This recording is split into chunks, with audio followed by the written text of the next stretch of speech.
cooking to turn things around. The Orioles are 7-1 at home, and tonight take on the red-hot White Sox, who own the best record in the American League. The weather is cool. Will the Sox cool off as well? We'll find out next. It's the Orioles and White Sox up next on MASN.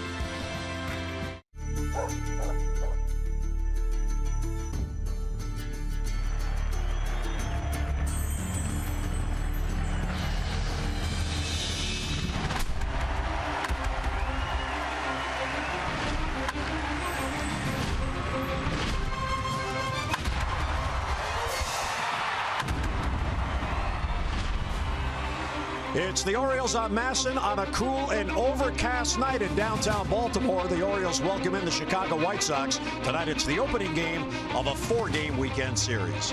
And hi everyone, I'm Jim Hunter. The Orioles are back home and happy to be here after a challenging stretch in which they played 12 of 15 games on the road. Now the Birds did hold their own, and they returned home still manning down first place in the AL East. Over the next 10 days, the Orioles have home games, and they're hoping to duplicate the early season success they have shown here at Camden Yards. Birds have played 8 games at home, and they have done very well. They are 7-1 compared to their 5-7 record on the road. You see, they have batted better at home, although scoring a few more runs on the road. But therein lies the difference, the pitching. The team ERA in the 8 home games, a stellar 2.10, over 4.5 on the road. And the starters' ERA has been outstanding. The starters have struggled somewhat in the road games. So, Jim Palmer, the Orioles are back home. They've played well here. Now they're just looking to duplicate what they did over those first 8 games. Yeah, now obviously that's not going to be easy. The White Sox, as you mentioned, they roll into town. They've won 6 in a row, 8 out of 9 best pitching relief starters in baseball. Hitting, it seems like they get most of their runs late in the game, and of course they can come back because they have a good bullpen. What can the Orioles do better than be 7-1? I'm not sure they can do that, but Trumbo, all his home runs are on the road. So, Jim, they actually could be a little bit better offensively. You know, we saw Rickard get the big hit. The pitching was very, very hard to handle in Kansas City. We know how good it is in Tampa Bay. So this is a club that, again, is pitching very well at home. Last year, if you look at their record, 47 wins at home, 31 losses. They play well at home. They want to continue that. They'd like to be a little bit better on the road, of course. Yeah, the one thing about the Orioles here at Camden Yards, this is a team that is very comfortable in their ballpark, and they feel as if whatever they need to get a win, they're going to somehow get it. Well, that too. And, you know, I'm kind of looking at this game for a couple of reasons. You know, John Danks has pitched for the White Sox for 10 years. His job's kind of on the line. They went to Miguel Gonzalez, didn't pitch well against Toronto. But for the Orioles, Tyler Wilson. You know, he's a very interesting young pitcher. You know, Rick Dempsey was talking about in the opening. He's got 3 or 4 pitches. He throws a lot of strikes. Comes out of the University of Virginia. Very, very smart, into the game. Dave Wallace really likes his game management, so he's going to be one of the 5 starters this year. So again, not that this is that important of a game, but he wants to pitch well. He's certainly capable of doing that against a team that's very hot. All right, so it's the opener of a 4-game series. 2 first-place teams at Camden Yards. We're coming back to the ballpark. Lineups and first pitch are next.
Orioles baseball on Masson is brought to you by Southwest. Transparency, low fares, nothing to hide.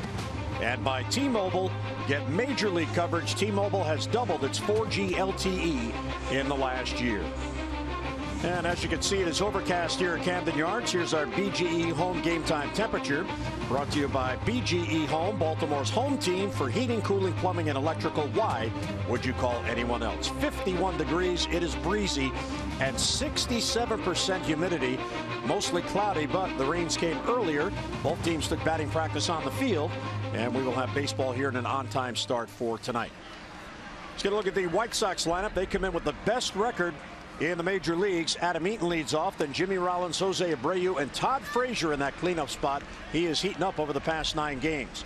The veteran Melky Cabrera's in left, and Brett Laurie, Avisail Garcia, Hector Sanchez, and Austin Jackson, new to the Sox this year. He's in center field batting 9th. Well, take a look at Tyler Wilson. So you can see a lot of fastballs, breaking ball, curve ball, change up. Only throws that over about 37%. But the one thing he will do, he will keep throwing it. Very confident young pitcher. So this will be his second start of the year. Can pitch with that fastball both sides of the plate. That last start came in Kansas City. A lot of early runs, 5 runs in the first inning. So a little bit of a cushion. You can see almost a hit an inning. And the ability to, again, by pitching to both sides of the plate, be able to get righties and lefties out. So it's on a normal game, and we'll see with this weather, the wind chill's down close to 40. Whether that'll affect the feel and touch. Of course, he comes out of the University of Virginia, and you got to pitch in the spring, and the weather can be a little bit inclement. Throws a 2-seam fastball, so that's the pitch that a lot of times you maybe get a little bit better feel and touch with. So Tyler making his second start. He was called into Buck Showalter's office last Friday in Kansas City, and he said, Tyler, you're starting tomorrow. And he said, okay. And he turned around and walked out. That was about it. I'm sure he was excited. He earned this spot. Here's Adam Eaton. And we are underway, ball 1 outside.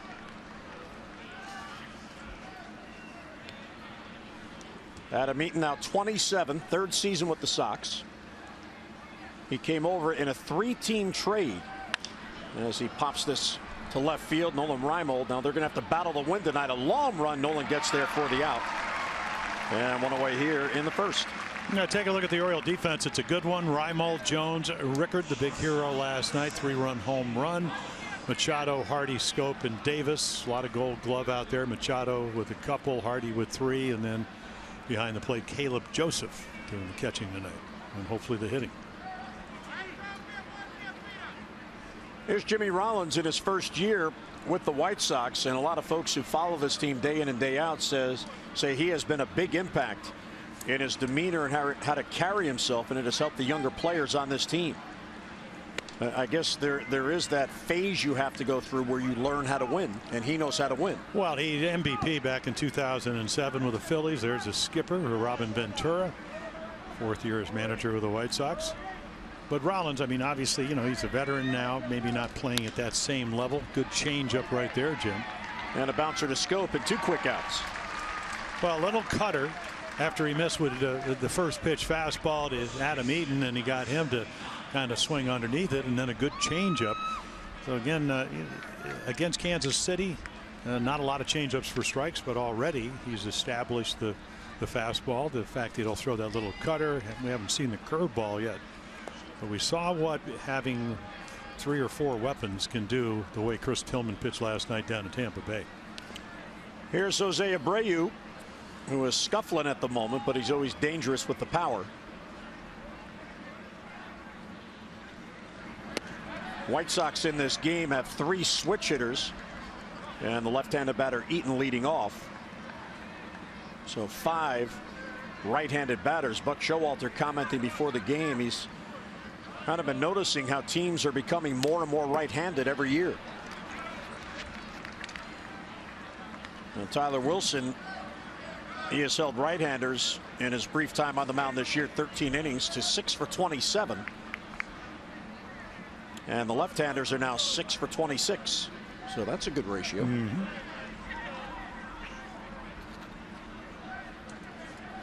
And the 1-1 is line foul down the line. Bounces on the tarpaulin. Now, Tyler Wilson, outstanding in the game at Kansas City, although he had to sit through a very nerve-wracking inning in which Michael Givens came on with the bases loaded, 1 down, protecting a lead, and Givens struck out back-to-back batters. Here's Michael all bundled up with his bullpen mates. And the 1-2 upstairs, 2-2. And that's just, I mean, that's a purpose pitch.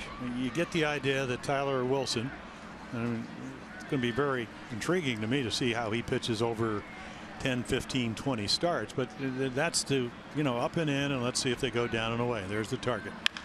And there's Bounce the towards curveball. third. That's a fair ball. Long throw for Machado. All the way across, too high, and Davis can't reach it.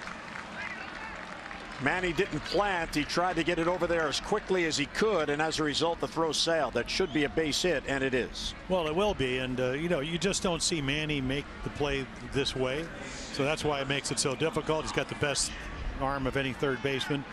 So again, I mean, that's just a heave. Probably had a little bit more time, even though Abreu, he gets out of the box pretty well because it's a curved ball away. And he just heaves it over there and hopes it's going to be on the base, and it wasn't.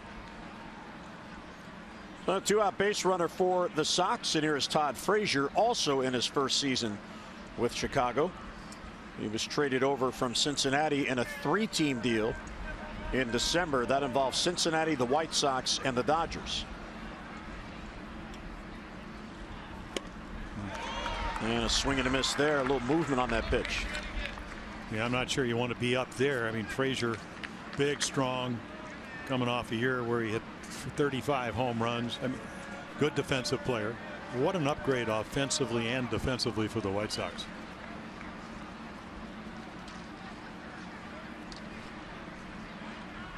And a swing and a miss, and it's 0-2. Well, one thing the Orioles pitching gym has done, our Jeep inside the numbers, is keep the ball in the ballpark. They have the lowest percentage and second in major leagues, the lowest in the American League, Jim, of runs being driven in via home runs. The 17 of the 73 they've allowed as the club have come in via the home runs.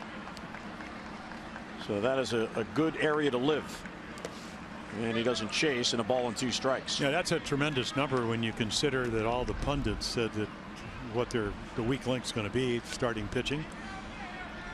Bullpen is well respected, and then the only team ahead of them is the mighty Mets. Yeah, the Mets rotation pretty good. Oh yeah. And they're young. And the 1-2, swinging a high fly ball to left. He got it out over the plate, and that one is going to go.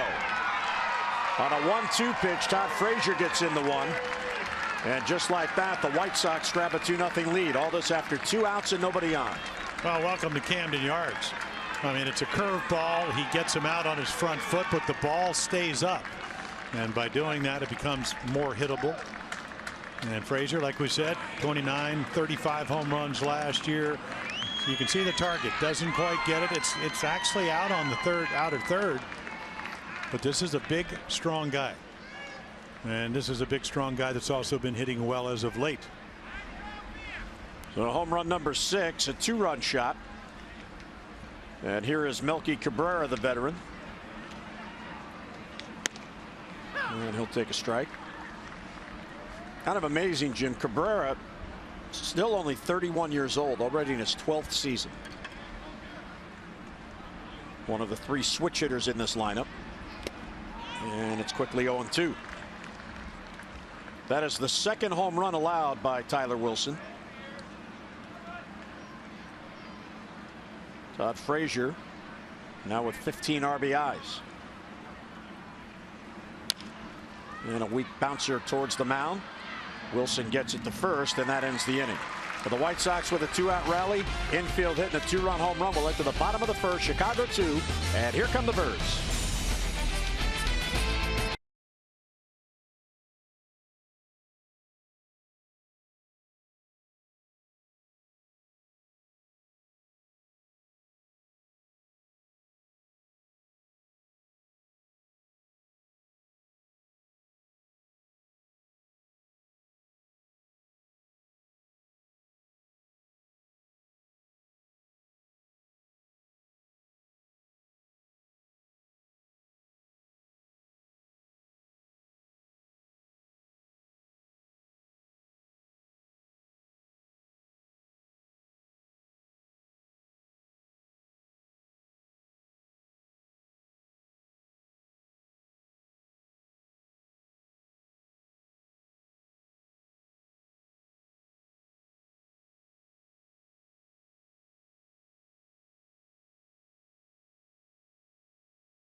Camden Yards as we head to the bottom of the first. Orioles come to bat down by 2. Here's the Southwest Airlines starting lineup brought to you by Southwest. Transparency, low fares, nothing to hide. Rickard, Machado, and Davis with Trumbo batting cleanup tonight. You see his batting average still leading the American League at .359. Then Jones, Hardy, and Reimold with Scope at second. Caleb Joseph catching and batting ninth. And John Danks, 31 years old, turned 31 on tax day, April 15th. Fastball, breaking balls, change-ups. Again, the numbers not where he wants. ERA over 6 runs a game. So he's had 3 starts, 2 of them not so good, and then the last time he actually pitched well, righties hitting them a lot better than left-handers, and he's a fly ball pitcher. And we'll see how that goes here in a hitter-friendly ballpark, Camden Yards. So a couple of change-ups to Rickard. Must have seen the home run last night, first pitch home run or off of the slants of Matt Moore on a fastball. And now 3-0, and here's that home run, Jim, last night at the Trop. Yeah, at the time, I mean, it's you know, a base hit and a walk off of Matt Moore. And then in that inning, they get a base hit and a walk, and all of a sudden a 3-run home run. The difference. Orioles win 3-1. And a borderline called strike. Well, Buck Showalter before the game commented that the Orioles last night, even though they only got 3 hits, they did a real good job of making Matt Moore work. Got that pitch count elevated. And that's what you're trying to do. Well, he was good. Coming off Tommy John surgery, throwing 93 to 95, change-up curveball. Sharply hit, but right at Frazier. And Danks comes back from 3-0 down, and he gets Rickard 1 away. Yeah, take a look at the White Sox defense. One of the more porous defenses in the American League last year. A little bit different this year. Cabrera, Jackson makes a big difference. Eaton moves from center to right. Apparently playing very well over there. Frazier can pick it at third. Rollins, even though a little bit long a tooth, can still play shortstop. Lowry can play second base and third base. Abreu, and then Hector Sanchez doing the catching. Yeah, for Sanchez, it's his Sox debut. Here's Manny Machado. And he'll take ball 1 outside. Manny needs a broken bat doink into right field. He's 0 for his last 17. And was 3 for 24 on the trip. Good change up there, 1-1. Well, if you go back and look at the first 2.5 weeks, he was hitting everything, but most of the balls were up. You know, again, if it's a fastball down and in, you can get to it very quickly. So the league has made some adjustments. A lot of slow stuff. You got to pitch very carefully to guys that hit coming off 35 home run years. And that's what they're trying to do. See the home numbers there, outstanding. Ball 3 outside. Yeah, Buck felt that against this White Sox staff, especially tonight, because Danks has had trouble with his command, you don't want to chase. You want to, as he puts it, grind out at-bats, and elevate that pitch count. And there's a walk with 1 down. So the Orioles get a base runner. And just like that, get the tying run to the plate. Well, John Danks had shoulder surgery in 2012, and the velocity has gone down. I mean, curveball, changeup, cutter, fastball pitcher. Used to throw in the low 90s. He won, what, 12, 13, 15 games in 3 consecutive years. But again, the surgery, had signed a 6-year deal, over $60 million. Not quite the same pitcher. There's Chris Davis, who's in the number 3 spot again. Up and away, 1-0. Chris was 5 for 25 on the trip, but 4 of those hits came in 1 game. That was last Saturday night in Kansas City when he went 4 for 5. He was robbed of an extra base hit last night by Steven Souza. And ball 2.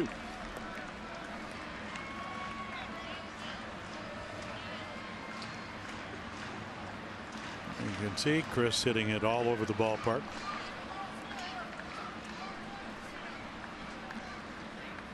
They play him about, as you can see, 3 steps in center field to hit the ball the other way. Huge hole in right center. This is lifted to center field. It's going to fall for a base hit. Austin Jackson trying to deke Manny to play in front of him. Well, this is a soft line drive, but it falls in for a single. So here come the Birds, putting the pressure on Danks. 2 on and 1 out. I'll take a look, and again, good hitting count. You stay on it, cover the outside third of the plate, or just stroke it into center. Everybody plays a couple of steps deeper, so this ball, nice routine line drive. And here are your PNC inside the numbers on the fastball, and you could see the cutter getting hit along with the changeup, because he can't throw the ball by you. You can look for the changeup, and he throws enough of them, you're probably going to get one. It is an option. And Trumbo takes a strike. And there it was. Marquette has 11-game hitting streak halted last night. He took an 0 for 3 in his last at bat. He had a blistering line drive right at the shortstop to end it. And that's baseball.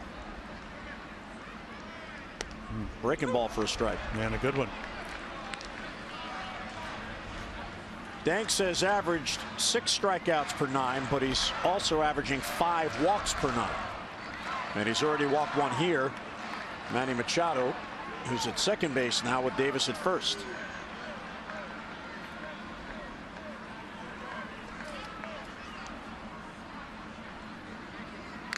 And he got a foul tip held by the catcher Sanchez. That's a big out for Danks. 2 men are down. Well, it is. And how do you get to that point? You get ahead, curveball, change up, and then you go up the ladder. And if you're ahead in the count, 1 ball, 2 strikes, you can get a hitter to change, even the good ones.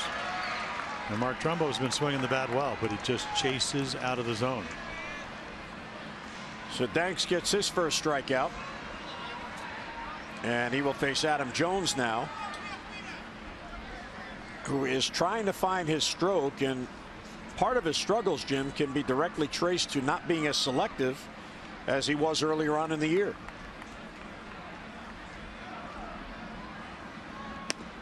And he'll take high, 1-0. Well, you can look at so many things, and when you see a player play every day, if you go back to Tuesday night, he hit 3 balls right on the nose, and all they got was a single. I mean, used the middle of the field, all of them, 2 of them, but caught by Kiermaier. 1 dropped in front of him. Good cut there, and he fouls it back, 1-1. You know, you kind of have to wonder that little rib injury that he missed almost a week. Looked like it maybe bothered him a little bit on the last swing on Monday night. But what we're seeing is, and that was a perfect example, balls that he used to drive the right field. I mean, he had a good swing at the ball, but just fouling them off. It was a very hittable pitch that he just missed. They're giving him the right center gap, and Eaton is shallow and right. Right center field, Elston Jackson back. That ball is beyond him, and it goes all the way to the wall and against the wall. Machado scores. Davis being set. Here comes the relay throw from Rollins. He is out at the plate in a very close play. Buck Showalter's going to look to see. He may want to challenge. For the moment, it's a 2-1 game. Well, there's Adam Jones getting a pitch to hit, so the Orioles are going to at least get 1. And then we talked about the defense. Double cutoff. It looked like he tagged him.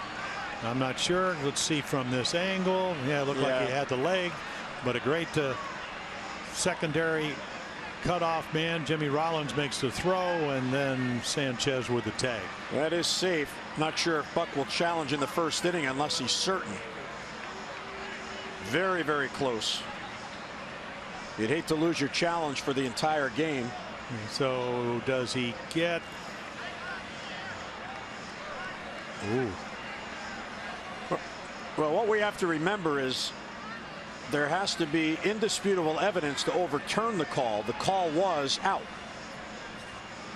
And they are giving Buck a long leash here. And he is not going to challenge. So Adam Jones, an RBI double. Davis gunned down at the plate. We head to the second in a 2-1 game.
contestant of the game, Melinda Croft of Montgomery Village, has won $500 for being selected and will win $500 more for every Orioles home run hit in the game tonight. You can play Home Run Rich's scratch-offs and win up to $50,000 or enter non-winning tickets for a chance to be the contestant of the game. Visit mdlottery.com/baseball. Now we go to the second in a 2-1 game. Here's Brett Lawrie against Tyler Wilson. And there's strike one.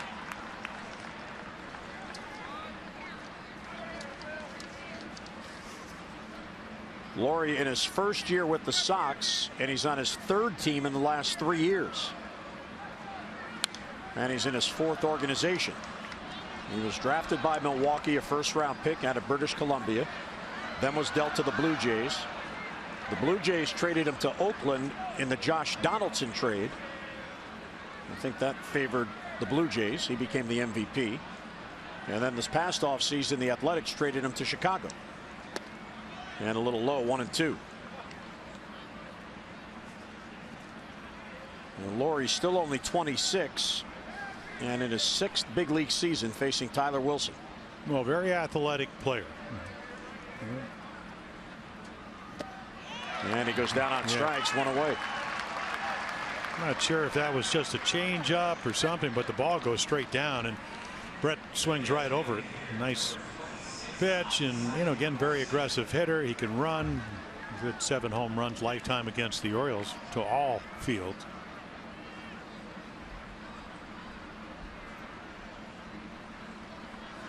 So Wilson gets his first.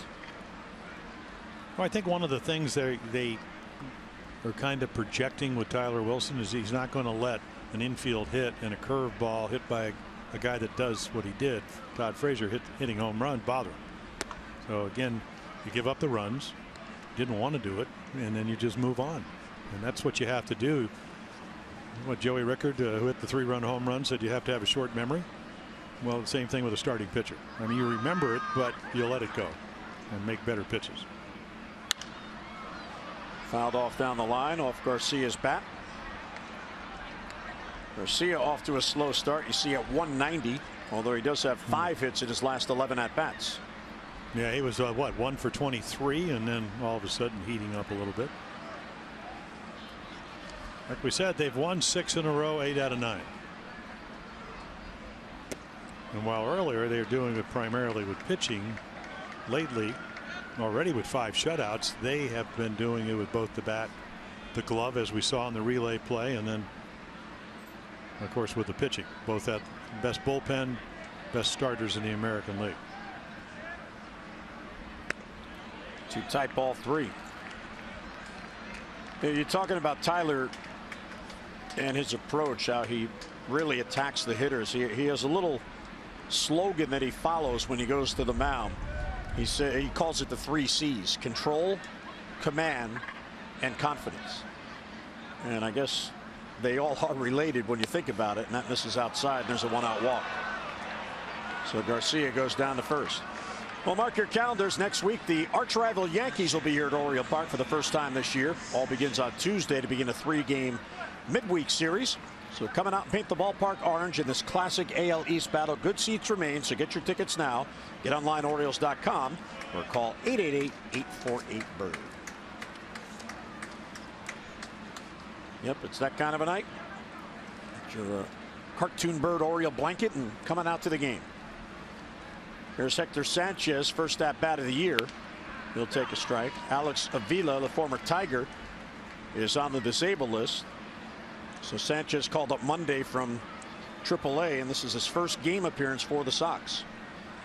Deandre Navarro, who had a big game last night, is now the everyday catcher. And gets a fastball by him, and it's 0-2. So explain that to me, Jim. Control, command, and confidence from a pitcher standpoint. Well, Greg Maddux, who won over 350 games, said velocity is the third. Movement, location, that could be command. Confidence, obviously, if you can do those things, it allows you to be successful. There's a cutter. So just movement, and again, 90 looks like 90, and if you're sitting in the stands or you're looking at the radar gun, wow, You know, we've seen guys throw 93 to 95 all the time, but movement, he cut it a little bit, it moved, and it's just enough out of the zone. And again, you know, we saw that the same thing happened to Mark Trumbo. The only reason that Danks was able to get him out and strike him out was because he got ahead of him, and that's what Tyler Wilson tries to do. Here's Austin Jackson, who signed with the Sox late as a free agent. In fact, the Orioles courted him as well for right field, but he wanted to play center field. Still just 29 years old. He wasn't going to play center field here with number 10 out there, so he looked around and he found a job in Chicago.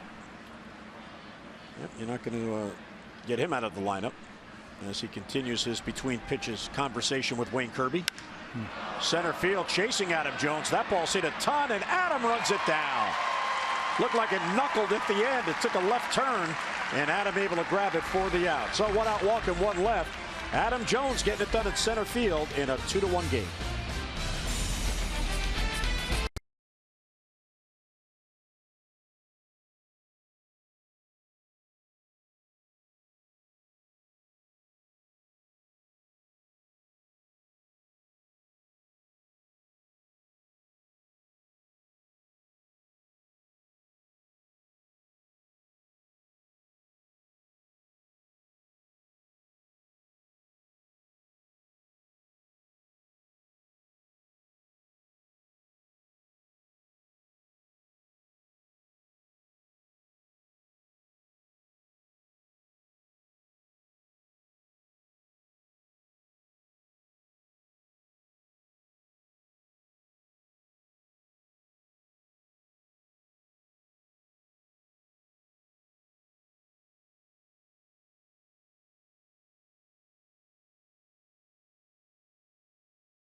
As you enjoy a cold one, to look forward to Miller Time later in tonight's game, brought to you by Miller Lite. Tyler Wilson on the bench, jacket on to keep that arm warm, and applauding J.J. Hardy. Yeah, you got to applaud your hitters. That's how you get the run support, which John Danks usually doesn't get. Yep. No, he doesn't. 1.56. They've scored 3 runs for him in his 3 starts. Ball one outside to Hardy.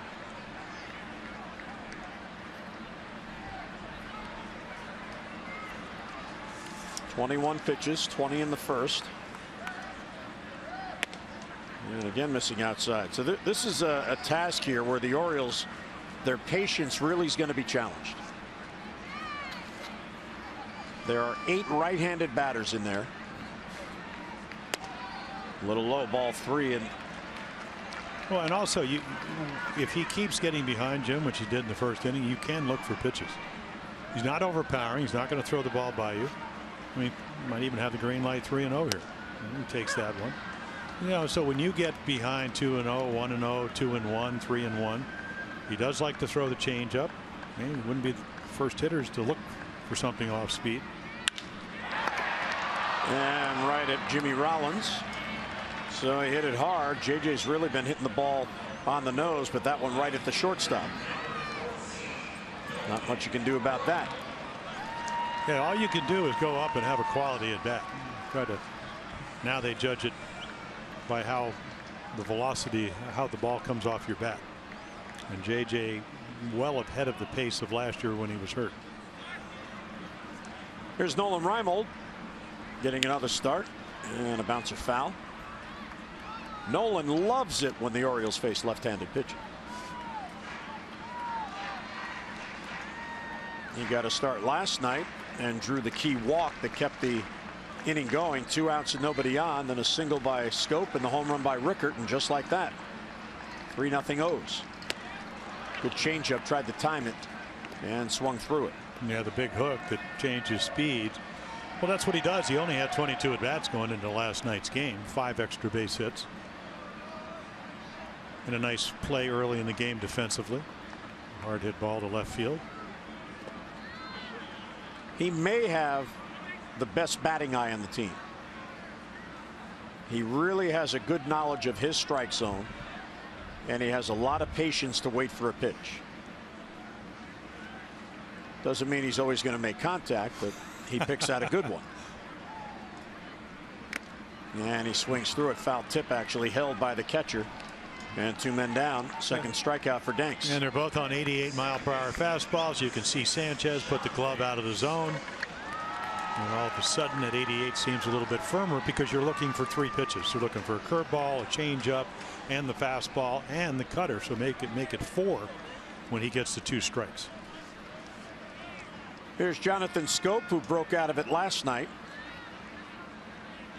He had that big single in the 3-run rally. Tough trip, though. Went 3 for 19 with no RBIs. And up and away, 1-0. Let's get a look at our Maryland Live Casino inside the numbers.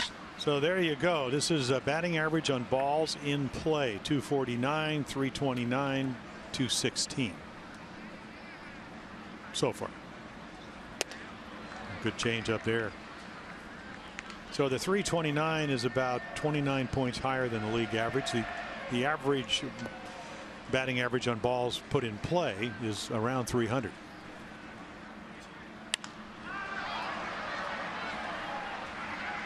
Pop up. There's Abreu, and he's got it for the out. And Danks has a 3-up, 3-down inning. We're through 2 at Camden Yards. Sox lead at 2-1.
On Masson is brought to you by Southwest. Transparency, low fares, nothing to hide. And by PNC Bank for the achiever in you. Overcast night here at Camden Yards. And Tyler Wilson going back to work. 2-run home run in the first. He allowed a 1-out walk, but no runs in the second.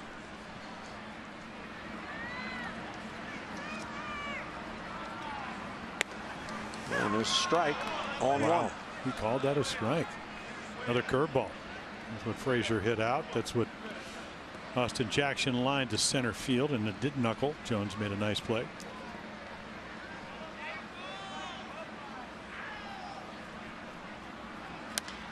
And a bouncer towards Scope. Weakly hit. He's got to hurry. Throws and got him. Adam Eaton always hustles down the line. Nicely done by Jonathan.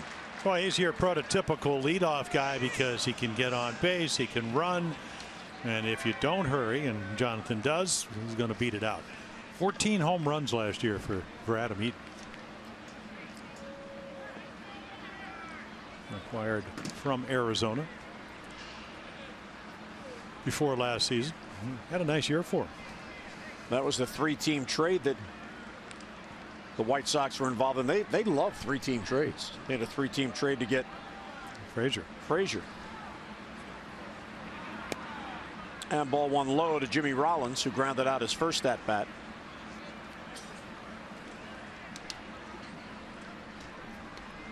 See Hardy moving over in the shift.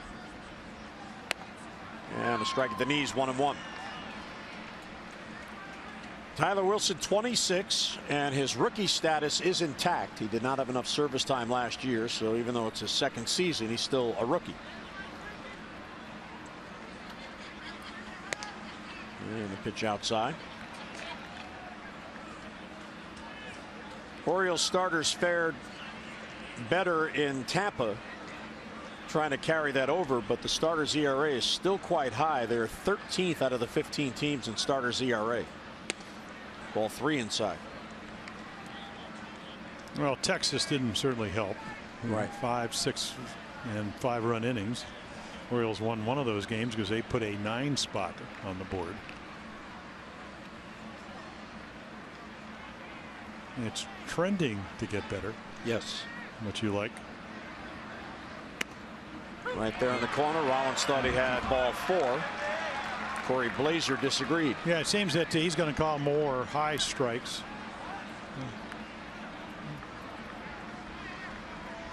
It had the corner, whether it was high or not.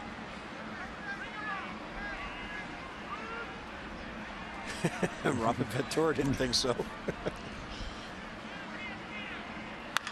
And bounced into the shift. There's Scope. And he'll get Rollins and 2 men down. Let's get a look at the White Sox, Jim. The team snapshot for Chicago. Oh, are they having a good start? And look at that. They're doing it at home and on the road. Well, they are. They started out 8-11 last year, and this year totally different. They have just different personnel. I mean, they really do. And they got a third baseman, almost won a Gold Glove, hit 35 home runs. They get a veteran Rollins, Abreu, small start. They're just a better team. And then I'm not sure that they had the second most quality starts from their starters last year, but 2.65 ERA through 22 games. Yeah, when that's pitching. And I'm talking about the starters there. Yeah, well, how about 2.13 overall ERA on the road? You score 3 runs, you got a chance to win. Well, at this point in the season, you do. Right. Yeah. And a bouncer foul off the bat of Abreu, who got the rally going in the first with an infield hit behind third. Manny gloved it, but his off-balance throw sailed high, and Abreu reached with an infield hit. And then Frazier hit the 2-run home run. And you look at Abreu's batting average. It came in at 190, and you go, we're not talking to Steve Stone, Ed Farmer, former teammates of mine that broadcast radio and TV, and they said Frazier struggled early, and then they didn't pitch to Abreu. Now Frazier's getting hot. I wouldn't be surprised, because protection in the lineup is very important. Orioles certainly. You can look to what Trumbo's done for Chris Davis, and what Davis does for Jones, and what Jones does for Machado. Right down your lineup. Wilson ahead 0-2. And a bouncer straight down at the plate. Yeah, pretty good movement on that. It looks like a little cut fastball at 90, 89, 90. So again, the cutter, you don't really see the spin because you hold it a little bit off center. And you can actually pitch in the strike zone and still get good movement. And the dirt doesn't chase the changeup. For Tyler, it's his second career start against the White Sox. He had one of the games in the doubleheader last May 28th, which were the makeup games for the 2 games that were canceled in April during the unrest. And he pitched really well, even though he took a loss.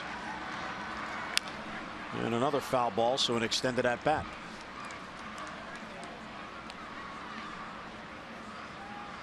And those are the averages on what he throws. You can see the slider. I mean, changeup 200, fastball 306, and then the slider really doesn't throw a slider. He throws a pitch that looks like a slider. That's the cut fastball, and that's up there in the 300 average.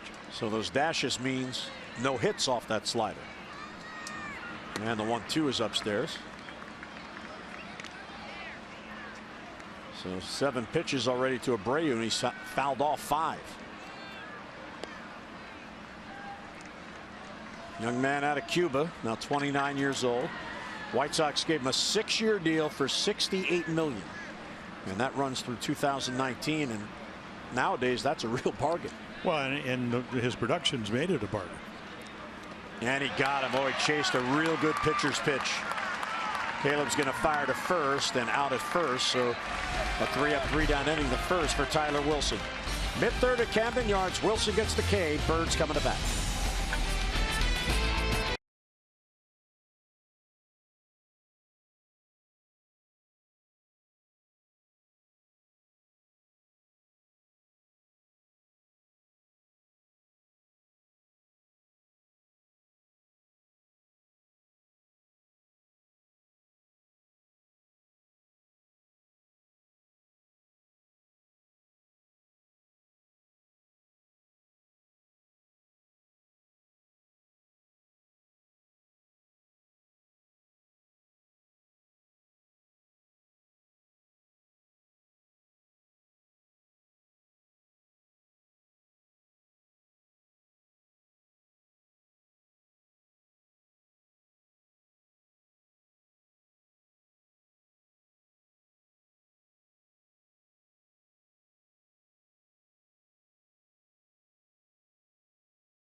On the year, batting with none out in the inning. How about a .286 club batting average, 13 home runs, nice slugging percentage, and 29 runs, tied for 3rd in the major leagues with none down.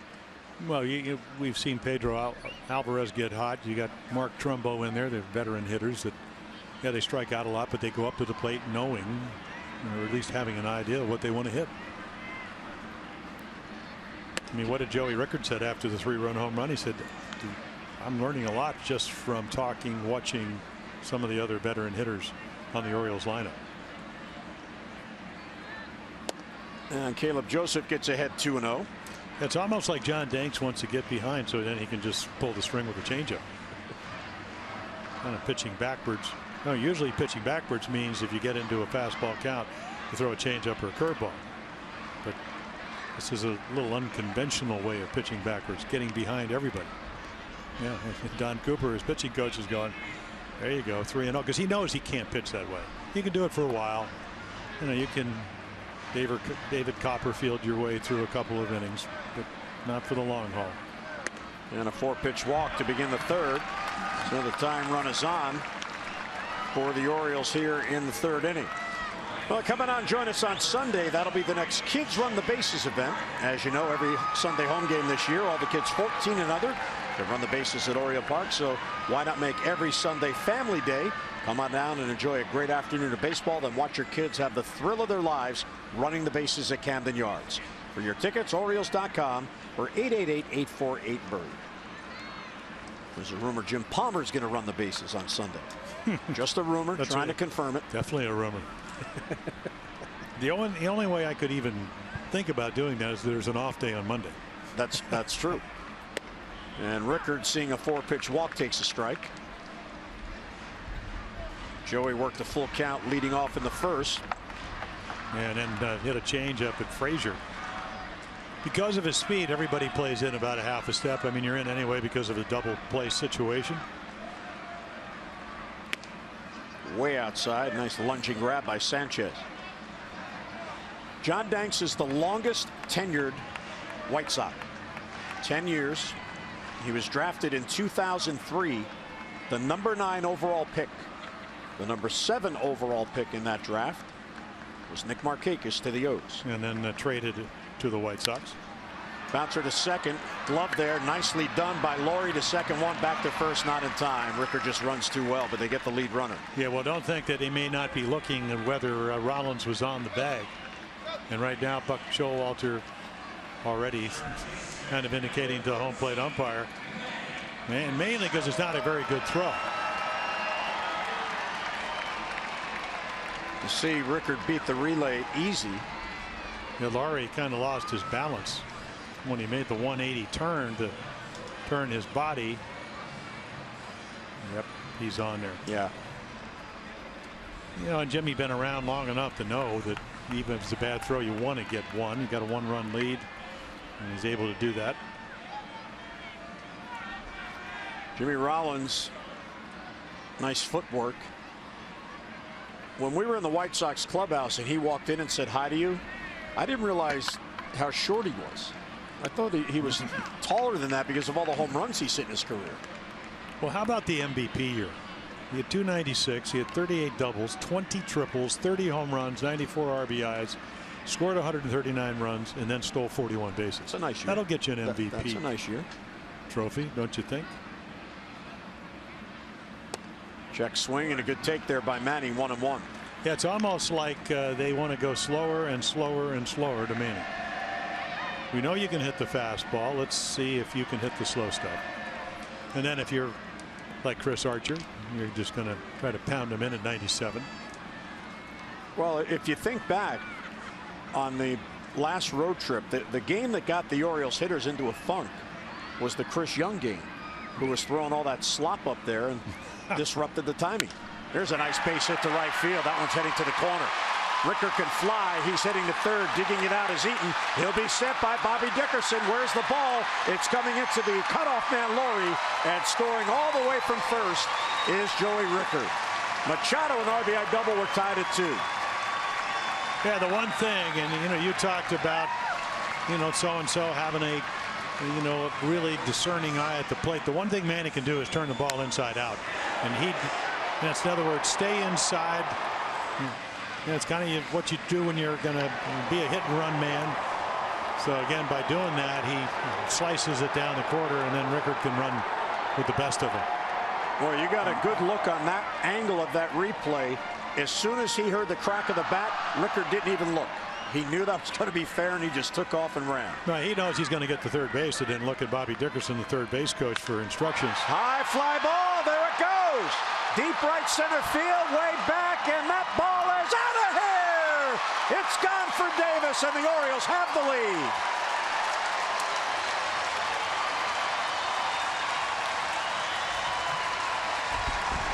Cool night. Ball not carrying as it will when it warms up, but that's how strong Davis is. And his 7th has given the Orioles the lead. Yeah, pretty good matchup. The guy that throws 86 to 88. And then he makes a mistake in the middle of the plate. And another $500 to our Maryland Lottery contestant of the game, Melinda Croft of Montgomery Village, courtesy of the Chris Davis home run. Well, good hitting teams make adjustments second, third time through the order. Ball 1 to Trumbo. And then when you pitch Chris Davis, middle, outside middle of the plate, boy, you're in the danger zone. Uppercut swing, tremendous power, 47 home runs last year. He went too far on the appeal. Sam Holbrook said so. So Davis is 2 for 2. He helped the rally in the first, fueling a rally here in the third. And it's down and in. Here's our Express Care Express stat of the game. Mark Trumbo, home and road. We talked about how can they get better offensively. Come into this game 7-1, low ERA of 2.10. Trumbo can hit home runs here at Camden Yards. Express Care, a LifeBridge health partner, bringing you the Express Stat feature. For locations, visit whywaitintheer.com. With that little script at the bottom, what, one home run in 18 games here? I would have thought it would have been more. That means he has a track record. He's hit one out. This one to deep center field, right on cue, way back, and the ball is gone. There's two at Camden Yards. And the O's have a 5-2 lead. Davis and Trumbo go back-to-back. Well, there wasn't a lot of hang time on that ball.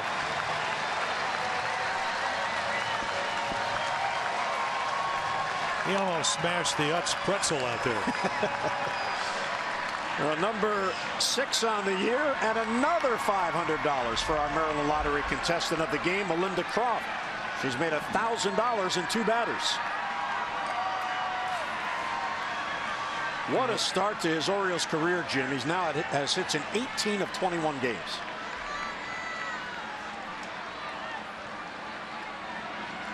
Well, they could go back to back to back unless he walks him.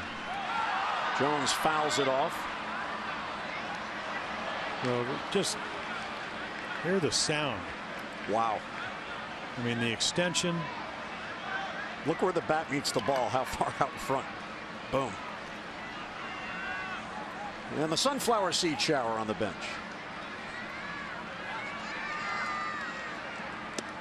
And a good take, 1-1. So the Orioles with their 8th multi-home run game of the year, and that one went out of here at 106 miles an hour. And it landed, still going about 106. Chris only 102. It's because he hit his higher in the air. Chris, he hits those majestic home runs. They're up there a long time. The outfielder thinks he has a chance. Yeah, I'm not sure John Danks would want to call either of them majestic. Even though I threw some that were pretty majestic. Adam, a good cut, but he fouled it back. Adam drove in a run with a double, his first at bat. Well, I like the approach. I mean, I'm not the fact that he's staying on the ball. That's what started this rally. Other than that, I mean, Caleb Joseph walks. Manny has a great approach, stays inside of it. That's what Adam's trying to do. Scott Coolbaugh talking about making adjustments as a hitting instructor. Adam to center field. Austin Jackson has a play. And he puts it away for the second out. Now, Scott Coolbaugh watched his team last night win a game on 3 hits. A walk, a single, and a 3-run home run last night. I'm not sure anyone puts in more hours than Scott Coolbaugh. He's here early. They do the tee work in the cage. He and Mark Quinn, the assistant. And then, of course, they have the BP on the field. And today, first game of a series, they have the hitters meetings. They go over the pitcher's tendencies. There's Mark Quinn right to the right of Coolbaugh, the assistant hitting coach. JJ lined out hard to the shortstop Rollins, his first at bat. And a base hit to right field. You know you're seeing the ball well when J.J. Hardy goes the opposite way. Well, you're also seeing somebody that's really struggling, and that's John Danks. A lot of good pitches to hit. Second time through the order, getting the ball up, getting it in the middle of the plate, and the Orioles doing a terrific job of using the whole field. You know, normally you would say, let's knock that starter out and get into the bullpen. The White Sox bullpen is the best in the major leagues, but the earlier relievers may not be as dangerous and effective as the later relievers. Well, they're all pretty good, actually. They just called it 1.32 is pretty good, huh? Yeah, they called up Daniel Webb, so he would probably be the long one, or the long man. And Reimold looks at a high breaking ball. He is the 8th Oriole to bat in this 3rd inning. But of course, Nolan's saying, well, I just want to have another quality at bat. Certainly double home run power. So if Danks is going to stay out there, maybe I can drive one somewhere. Ball 2.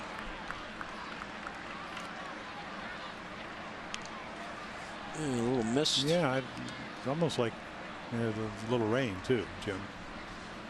I'm calling that mist. It's rain, fortunately. Well, the grounds crew doesn't seem concerned as Reimold takes a strike. They're just hanging out in their shed out there in right center field watching the game. Yeah, the other thing for John Danks, he hasn't pitched since the 21st, and here we are in the 28th. So again, he, at this point in his career, because of the arm injury, he's a finesse guy, command guy, and he doesn't have that command. And the Orioles taking advantage of it. Yeah, a week in between starts. Long inning. Yeah, well, again, you're 50-50. And when you're throwing strikes, they're not quality strikes, and that can get you really in trouble. Hardy at first with 2 down. Don Cooper looking on with some concern.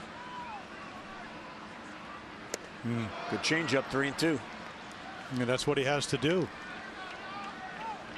He cannot throw a fastball in a fastball count unless he's perfect or he throws this changeup. This will give the Orioles a break. Hardy will be off with the pitch. Full count with 2 down. There goes JJ, and a line drive to left field. Melky Cabrera's there, moves in on it, can't get it. He knocks it down, keeps it in front for a single, goes behind Hardy, but JJ slides back in. So the inning continues on a base hit by Reimold. Another ball up, and the miss must have got him. Looks like he might have been able to catch that. Another changeup at 87. Melky goes, oh no, can't get to it. Don't hurt me.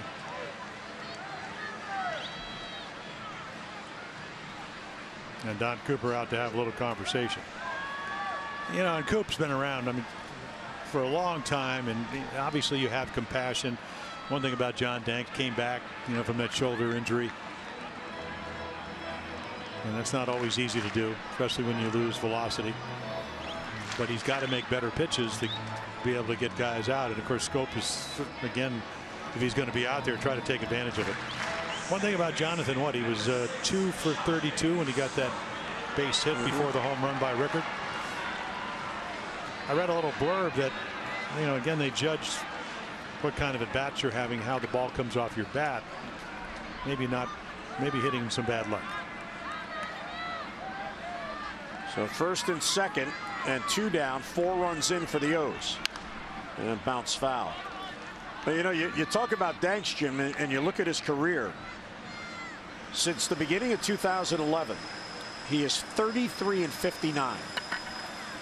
That is the 3rd most losses in the major leagues since the beginning of the 2011 season. 59 losses. He was 46-44 prior to that. Well, that's when he had that 12, 13, 15. But he was throwing, you know, 90 to 93, and he could drop the curveball off. He could pitch inside. Had a great changeup that had probably a little more depth because he had more arm speed.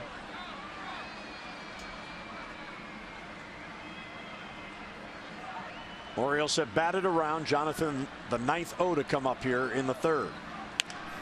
And tried to time the changeup.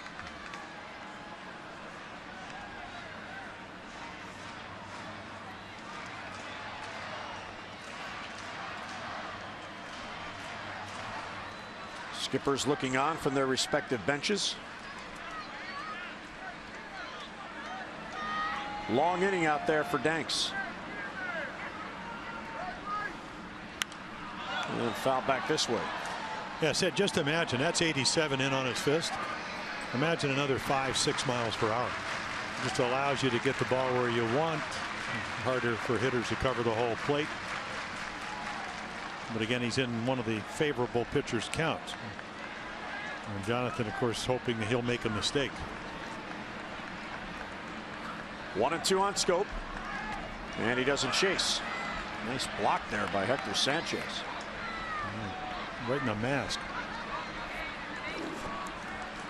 Well, he played up in San Francisco, so he had Bruce Bochy, who's the former catcher, one of the great managers of modern day baseball. Former catcher is his skipper. Kind of like playing for Socia. Yeah. You don't play there very long if you can't catch.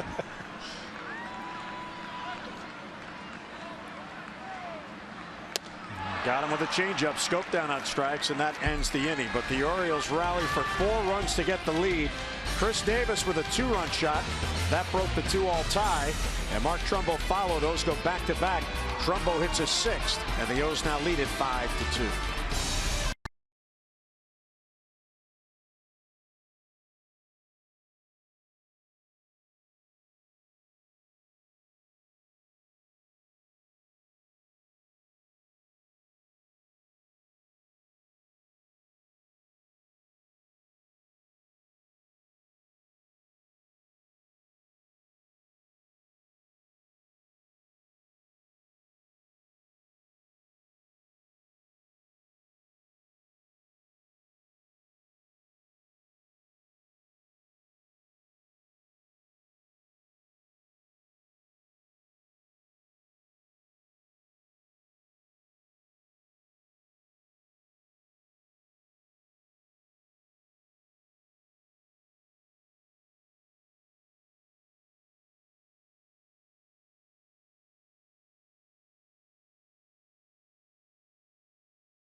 Of Orioles baseball is brought to you by the RAV4 Hybrid.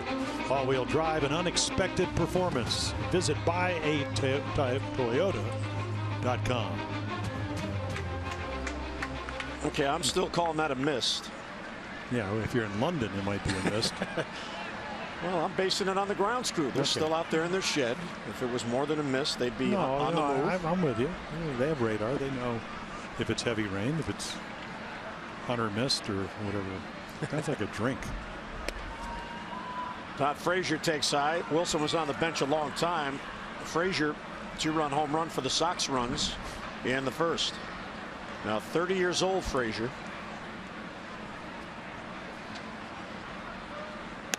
And there's a strike on the corner. Todd Frazier from Toms River, New Jersey. His Little League team won the Little League World Championship. And then he went on to college at Rutgers, the state university there in Cincinnati. Made him a first-round pick in 2007. Yeah, I did that Little League World Series that he won. Is that right? Yeah. So he said, well, I remember meeting you. I said, you weren't quite as big back then. Ooh, good pitch on the inside corner. Frazier doesn't think so. He still goes home to New Jersey every offseason, involved in a lot of charities. Toms River area, which is by the Jersey Shore. Two-time All-Star, 35 home runs last year with the Reds. Yeah, and he was a Gold Glove finalist. I mean, they got a player. Slow roller, and it stays foul. And they were, if you look at the White Sox last year, the Blue Jays led the world with 891 runs. They were 240 behind them. Last in home runs, last in runs in the American League. They thought by getting Melky Cabrera, making the trade for Adam Eaton, Adam LaRoche had an off year. Abreu did what he usually does, 30 home runs, 100 RBIs. Nobody to protect him. That's a little different this year. Deep in the box from that right side. And he won't chase the changeup. Yeah, he didn't even give you any indication. If you're Tyler Wilson, you have to, and he's a pretty analytical young man. You go, oh, wait a minute. He didn't even flinch. So really good high ball hitter, this Frazier. So you got to stay down. And let's see. Well, going in. Yeah, good two-seamer. See, Jim, I think Buck Showalter, the Orioles skipper, and Dave Wallace, Dom Cheedy, pitching coaches, they like him because he can make the ball run in and then cut it away, pitch to both sides at the plate. Not a lot of young pitchers can do that. So they think he will be able to be successful, using his head, using his, his stuff, his command, his ability to stay out of the middle of the plate. 7th pitch is popped up. Way up there. Who's it going to be? Hardy. JJ taking control and cuts in front of Scope. That makes the catch for the out. Yeah, one away. There's the veteran influence there with JJ Hardy.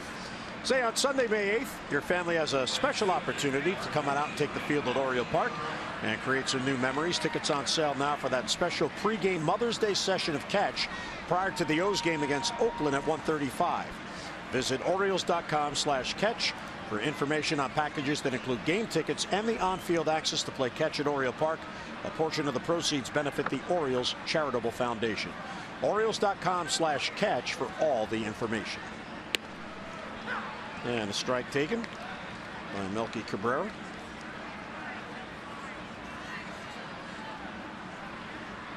Melky wears number 53 in honor of Bobby Abreu, who was his player he looked up to, and they were teammates with the Yankees late in Abreu's career. Yeah, he came maybe a year before Robinson Cano, and then of course Abreu mentored all of them. Bobby, a real good player. Oh yeah, but for a long time. Hard hit to Scope, plays the hop. He only threw 37% of his changeups over, but I don't know if you can throw a better changeup than that pitch right there. Great late life. Cabrera's been hot. You get him to roll over. The thing about Tyler, if you look at his career, and Buck says this goes really all the way back to his high school career, although he did play at a major university at Virginia. 10th round pick, and I chatted with him after his start last week in Kansas City, and I said, you seem to thrive on pitching with that chip on your shoulder. And he said, everyone else has put the chip on my shoulder. They just perceive that. I just go out and compete. I don't think of it that way. But there's a statement right there that shows you he has confidence in his ability, and he has confidence that his ability will enable him to compete. Well, he's always have to be the guy that's never going to light up the radar gun and overachieve, and he's done a great job of doing that. And what an opportunity for him. The Orioles need starting pitching, and hopefully he will get an opportunity and be able to provide that. Upstairs with a fastball, so 2-1 on Laurie. Laurie out of British Columbia. Player with a lot of ability, but for some reason has moved around now 3 consecutive years. He was on the Blue Jays, then the Athletics, and now the White Sox. Well, and there's a strike at the knees, 2-2.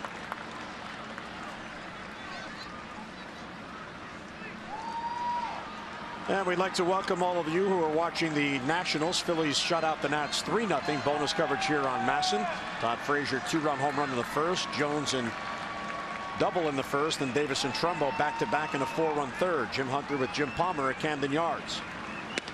And the first of 4 against the hot White Sox, who have won 6 in a row and 8 of 9. Well, if you were Alex Anthopoulos and you were the general manager of the Blue Jays and you could get Josh Donaldson for Brett Lowry, I'm doing it. I'm doing it. So that's why he got traded there. Milwaukee to Toronto. John Farrell said he could make a routine ground ball to third be exciting because he can run. And then he had a nice year at Oakland. And there's a base hit. Reimold was over towards the gap. That one rolling out there all the way to the warning track. And Laurie's going to have a 2-out double. Yeah, I think Tyler Wilson pitching to the scoreboard again. You know, command guy, 3-2, didn't want to walk him, so he becomes more hittable. This ball is going to be pretty much down the middle, inside middle, and Laurie's got a quick bat. He can hit home runs. Hit 16 last year, and Oakland not the easiest place to hit home runs, even though he didn't play all of his games.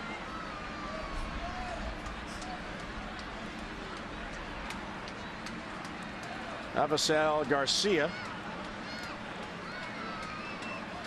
He walked his first at bat. Yeah, he got behind him, talking about Tyler Wilson, and it was almost like it was an intentional walk. He must have seen that 5 for 11. If you look at the notes, I certainly would if I was pitching. I want to know, of course, you'd kind of be doing that the last 3 or 4 days if you're starting pitching, watching the highlights, seeing who's hot, who's not. So Tyler Wilson might have been very aware that he's 5 for his last 11. And the 0-1 is low, 1-1. Here's a look at our Jeep inside the numbers. So Tyler Wilson with nobody on at 320. Somebody gets on, goes down to 225. Somebody out in scoring position, 195. That's how you win. Yeah, if you can sustain that. I mean, those are difficult numbers. Usually you try not to get them on. And not to get them. Oh, is that how that works? Well, that's what you'd like to be able to do. So if they don't get on, you got a better chance. Well, most of the time, yeah. You're giving up runs with nobody on, you're in trouble. But what I'm saying is, you could give up a solo homer. I look at it.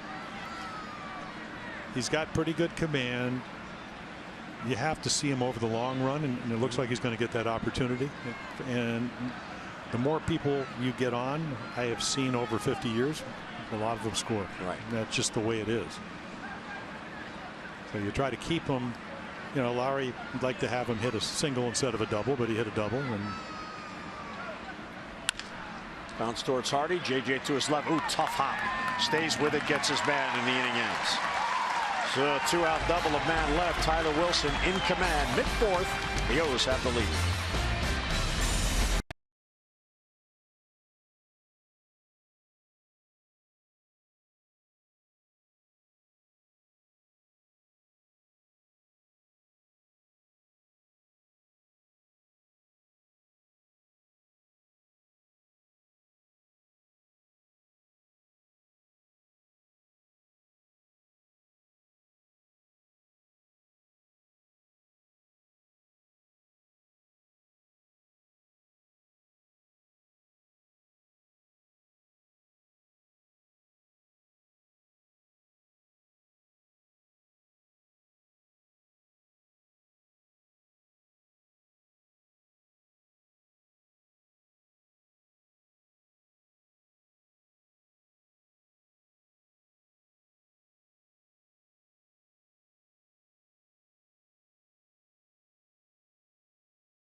Well, the Orioles with 5 runs on 7 hits. They've also drawn a couple of walks. 1 walk has scored.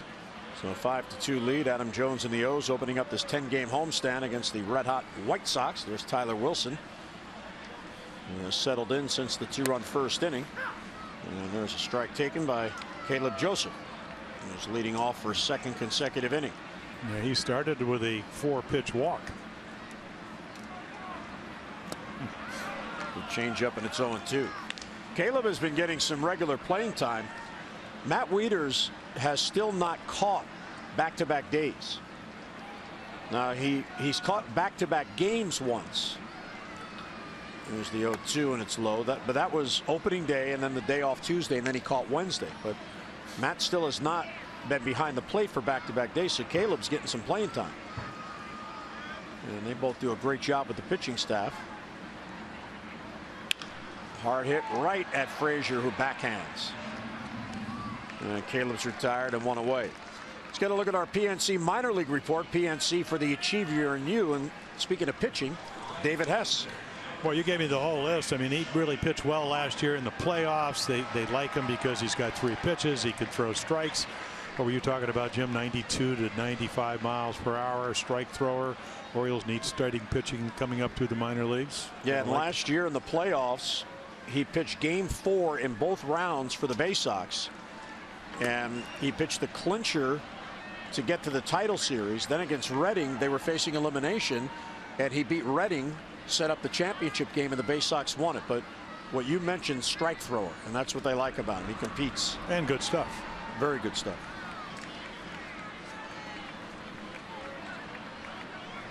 One and one on Rickard, 1 out, nobody on.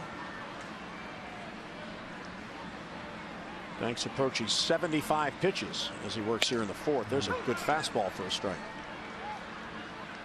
Yeah, I'm sure he went in and had a reflective half inning where it just looks like he's flying open. And you know, I always kind of look at pitchers' heads, what the front shoulder does. Can you keep your head still? Line drive, left center field, and it falls in for a hit. Didn't get the good wood, and it helped him. So a 1-out single for Rickard. He's been on base twice. Don't forget, the day after the Orioles win and score 5 or more runs, you can get 50% off regular menu pricing online orders at papajohns.com with the promo code Orioles5. Better ingredients, better pizza. Papa John's. Well, Joey Rickard came in tied for the infield base hit lead in the American League with 5. There's an article that said that the exit velocity is one of the lower ones, but you couldn't tell Matt Moore that. I mean, because he cranked that 3-run home run last night. Manny takes a strike. Trichka is up, Jake. Yeah, really good stuff. So they're, you know, last year because of injuries to Nate Jones, who's now at the back of the bullpen, you would have seen him maybe the 6th, 7th innings, 8th innings. Seeing him a lot early. Right center field. That ball is crushed. Eaton was shallow way back there, and he gets to it. Rickard was all the way around second base. He's got to hustle to get back to first. He is out on the tag by Abreu. So Joey Rickard thought that was a double, and he runs into an out to end the inning. So on this damp night, the ballpark holds it, and Eaton able to get back on it for the out. So the fly ball to right retires Machado. The throw back to first gets Rickard, and the Orioles go down in the 4th. Led to the 5th at Camden Yards. The Orioles have the lead.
Scramble, who won the first AL MVP award in Orioles history. If you know the answer, text it to 29292 for your chance to win an autographed prize pack from Masson. Brought to you by Care First Blue Cross Blue Shield. Live fearless with the name trusted for over 75 years. Well, in between innings, Joey Rickard, who ran into an out on the bench. Adam Jones comes over to console him, maybe give him a little veteran advice. He thought for sure that was going to be in, wanted to try to score all the way from first, and Eaton got back on him.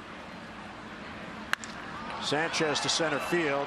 Adam Jones on the run, still going. He'll get there and runs it down in front of the Orioles bullpen. Yeah, I don't think the ball is carrying the last, half inning as it was earlier, but then different guys hit it. But I really thought Manny's ball was going to get up the gap. We talked about how much better the Chicago White Sox defense is because Eaton has moved from center to right, so he can go get him, and then Austin Jackson out in center field. But he made that play. That ball didn't even get to the warning track in right center, and that ball hit pretty well right there, and Adam Jones ran it down easily. Strike one to Austin Jackson, who's in the number 9 spot. Wayne Kirby, the outfield coach. He's also the base running coach. And the skipper talking to Wayne on the bench.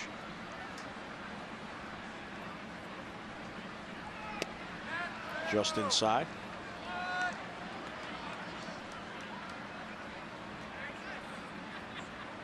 Wilson 4 1/3. The 5-inning duration in games for Orioles starters. That's been the trouble spot. They've had 11 starts out of the 20, 5 innings or less. Well, that's why it's so nice to get a 1-pitch, even though the ball's hit hard, out. And that's what Sanchez did. Gallardo in the middle, Tillman to the right, Gausman, who pitched really well down in Tampa Bay, on our left. Giovanni really working hard with Joe Hogarty.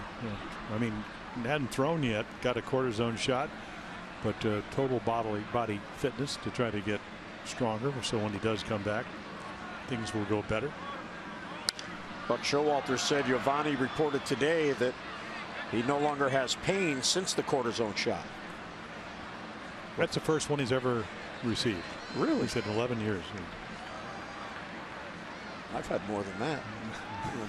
Bum knees. I felt bad for Giovanni in Tampa because when the team was out taking batting practice, he couldn't participate, can't shag because he can't throw the ball back in. So he was kind of just by himself. Being on the DL could be lonely. And Tyler Wilson battling Austin Jackson here. Kevin Gausman knows about that. He began the year on the DL. Boy, did he pitch well the other night. Yeah, just inside. So Jackson has worked Wilson here to an 8-pitch at bat. Yeah, so that 1 pitch, 1 out. Cost averages. I like what Wilson did there. It was a close pitch. He walked out behind the mound, regained the composure, and now go back to work. And another foul ball. Well, we talked about, and I think that's what we saw with Lowry when he hit the double. He went 3 and 2. He looks at the scoreboard, doesn't want to walk him. You're getting back for the 3rd time through the lineup. Want to make him hit his way on. And that's when all the work you do on the side about making quality pitches 3 and 2. Keep the ball down. If you give him a single, make it a soft single, center field, right field. Don't throw one in his power zone. Another foul ball. So you see 9 pitches. He's fouled 5 of them off. And another curve ball, and got to throw it for a strike. Yeah, Jackson, he came up. He got 189 hits in his rookie year and got a little bit tougher. Traded from the Yankees to the Tigers. 270 lifetime hitter. And occasional power. Weekly grounded to short on the 10th pitch. And Tyler Wilson wins that battle, although it took him a while. So 2 men down. Voting is now open for the 2016 All-Star Game. Just go to Orioles.com/vote orange. Now you can vote up to 35 times per email address, a maximum of 5 votes in a 24-hour period.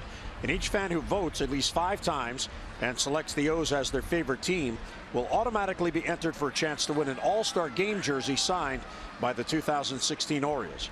Plus, if you vote 20 times and select the O's as your favorite, you'll receive a promo code for a buy one get one free offer for any regularly priced ticket for the July series against the Rockies.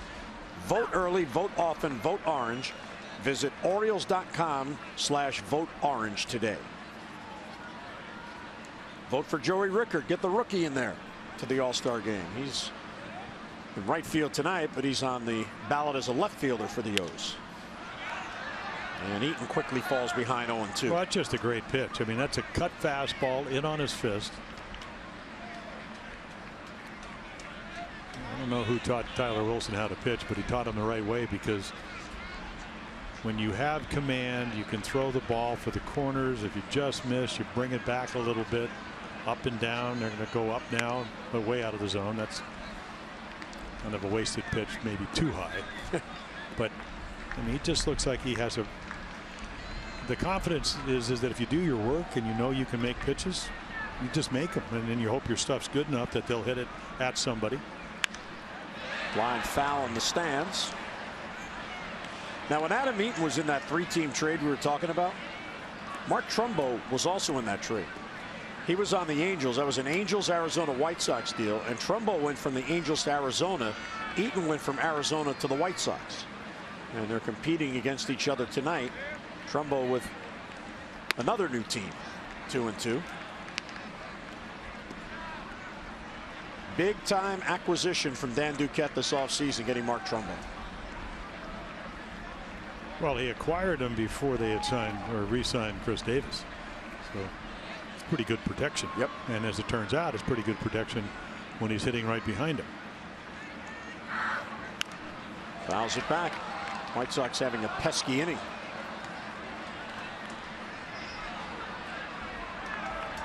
So another extended at bat. This will be the 7th pitch in this at bat after Jackson had a 10-pitch at bat before grounding out to Hardy. Wilson's allowed only 3 hits and 2 came in the first inning. Another foul ball. Well, I could see it. I mean, all the scouts are going to say, well, yeah, he pitched pretty well, but he doesn't have that swing and miss pitch. And this Caleb Joseph's going to come out and, okay, where do we want to go now? Scared him. Be running up Who's on that? me. Who's that? Be running up on me like that. That was great. And he's, you know, I mean, he's moving the ball all around the strike zone, and Adam Eaton is just kind of punching it somewhere. See, but I've heard the theory that if there's a lot of foul balls against you, you have good stuff, and the hitters just can't get around them. No, I said swing and a miss. Oh, swing and miss. Oh, no, he's got good movement. No doubt about that. I mean, there's a good curveball. He's making a lot of quality pitches.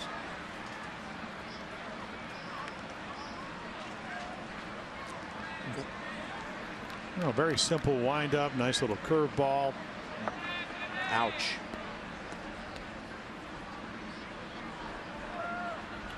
Ooh, double ouch. Oh, and it hit the umpire as well. It was a double ouch.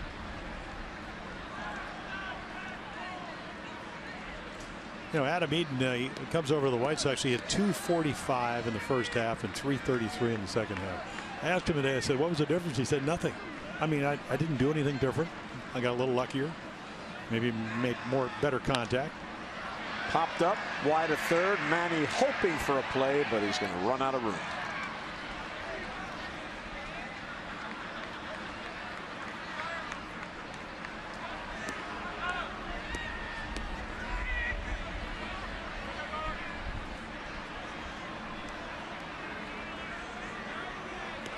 Tyler Wilson trying to win his 2nd on the year. But Showalter's club with a big win last night to end the road trip. Late arrival back home. And right back at it. Oh. And it hit him. Fastball rode in. Yeah, I think he was a little reluctant to go in. We saw the 2 balls up in the zone. And then he just cuts that one in and kind of over tweaks it a little bit. Kind of a painful way to get on. but Caleb Joseph slides in, and then he's trying to execute the pitch inside and just hits him in the. Dave Wallace is going to come out. So back-to-back 10-pitch at-bats. Boy, that got that pitch count up in a hurry. Just a little cutter, and he pulls it inside, and then I think it got Caleb. We've got Elam, obviously Adam Eaton. You have to understand this is only the second start for Tyler Wilson. So what, maybe 4 innings in a B game, 3 innings, pretty much the most he pitched in the spring. And yeah, I mean, I'm sure the Orioles knew all along what they expected his role to be. They don't announce that in the spring. Here's Jimmy Rollins, who is 0 for 2. And a swing and a miss. Well, they like him because they think that the game is not going to speed up on him, and that he's going to be able to manage it because of his ability, as you said, to command his stuff.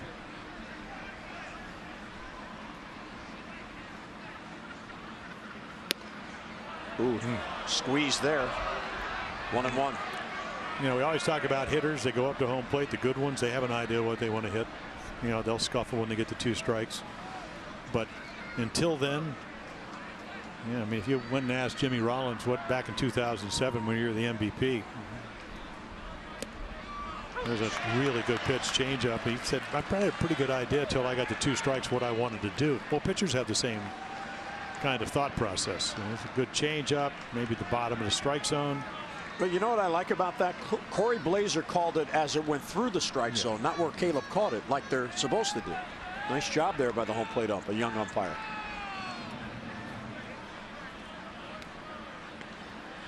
I mean, that's a perfect example right here. Just in case Eaton might be thinking of running, you know, a lot of young pitchers would say, "Oh, I'm just going to hurry and pitch to Rollins," but still the awareness to make sure that you hold guys on.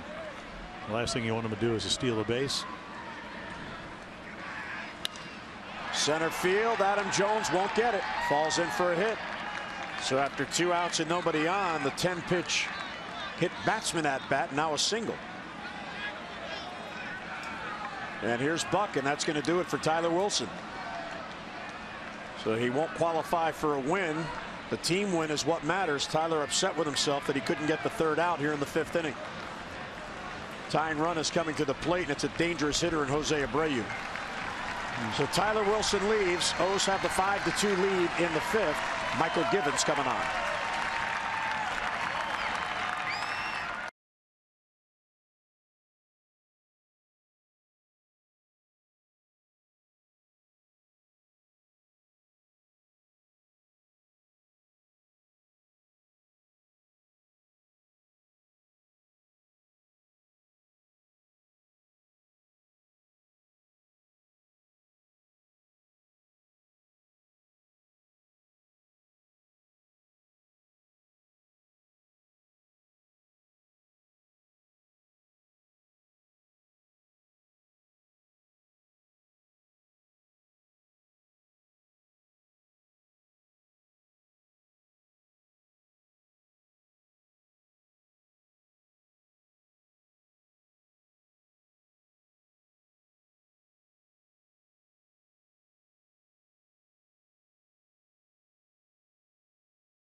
To get the win, made a lot of good pitches. Really the only curveball up to Frazier, but excellent pitches, up and down, changing speeds.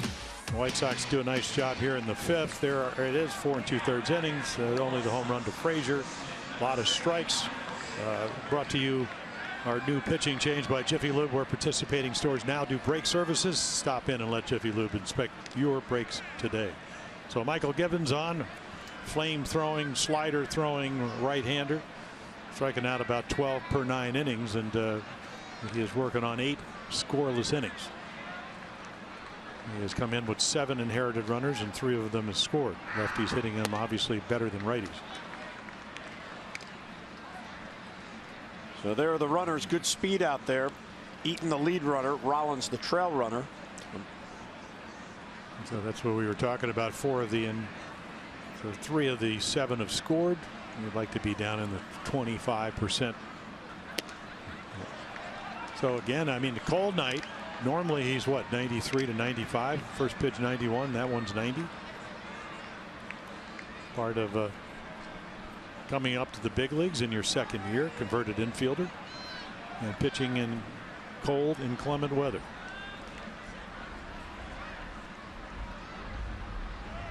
And not even close. Now, Givens in his last 8 games has not been charged with an earned run. The inherited runner's a different story, and he had the outstanding outing in Kansas City where he had the bases loaded, 1 out. Was called into the game, not only got 2 outs, he got back-to-back strikeouts. And he is in danger of allowing the go-ahead run to come up here in the 5th inning. Runners take off, and the pitch taken for a strike, and it's a double steal. Givens forgot about him. Well, he's young, and he's a converted infielder, and he's learning. What worries me is his fastball velocity is at 90. I mean, it's usually 3 to 5, 6 miles per hour harder, and they just take off. Well, 3-1 as Abreu took all the way. 2 in scoring position for him. Check swing, he went too far, or it's on the corner. Either way, Corey Blazer called it a strike.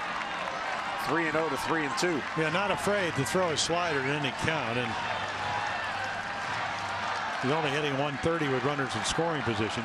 Normally, I mean, you don't drive in 100 runs a year if you hit 130 with runners in scoring position. Very difficult out when he's hot.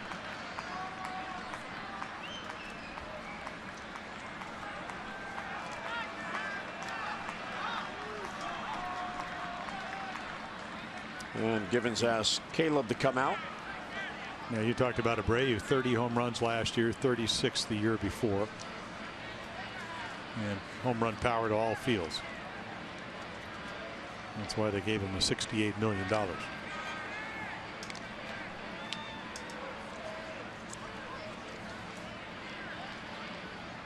a big pitch here, 2nd and 3rd and 2 down.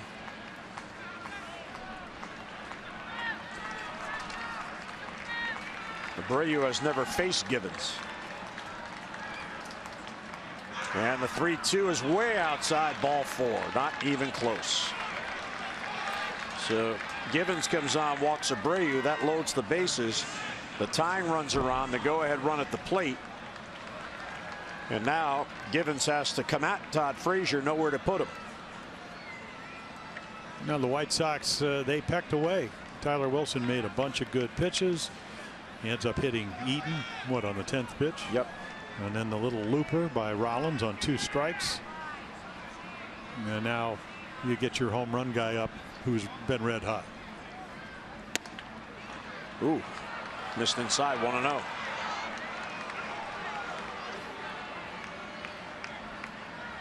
Boy, it's such a team game. You rely on, you're hoping your guys are going to have good nights. Team game of individual performances. Snaps off a good one there, 1-1. Yeah, it may be one of those nights, Jim, when your velocity's down or you don't feel the ball because of the coldness. That, and we've seen him do it, that you use the slider a little bit more. Eaton, Rollins, Abreu, 3rd to 1st.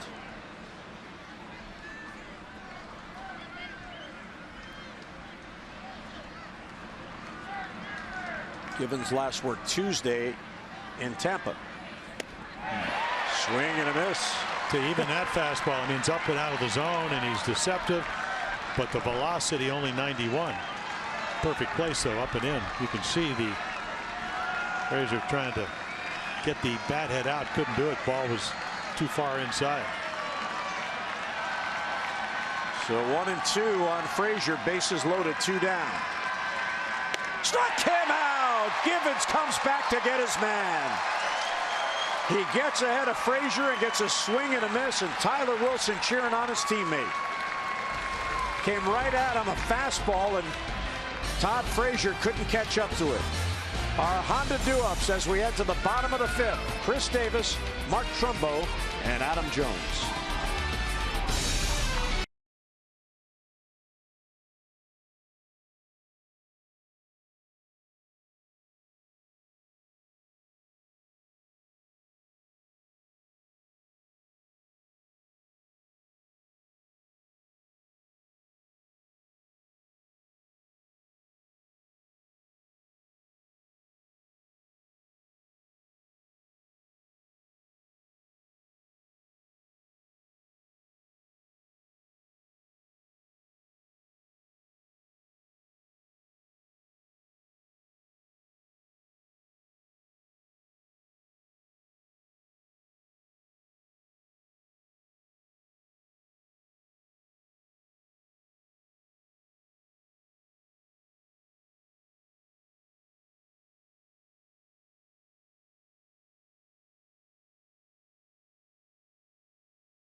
Is brought to you by Ocean City, Maryland. Let us show you a good time at Ocean City, Maryland. Book now at OCOcean.com.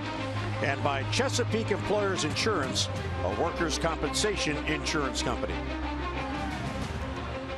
A 5-2 lead for the O's as we head up the escalator. Michael Givens does his job. He's made it a little more difficult on himself with the walk, but he didn't let it bother him. So maturity out of a youngster. Tyler Wilson disappointed he won't get the win, but happy that his team still has the lead. High fly ball to right off the end of the bat. Adam Eaton is there, and on a couple of pitches Davis is out, 1 away. Kind of ironic, Jim. Just shows you how this game is. Wilson pitching really well. He's out of the game, and a no decision for Wilson. And Danks, who's been living on the edge, is still in there.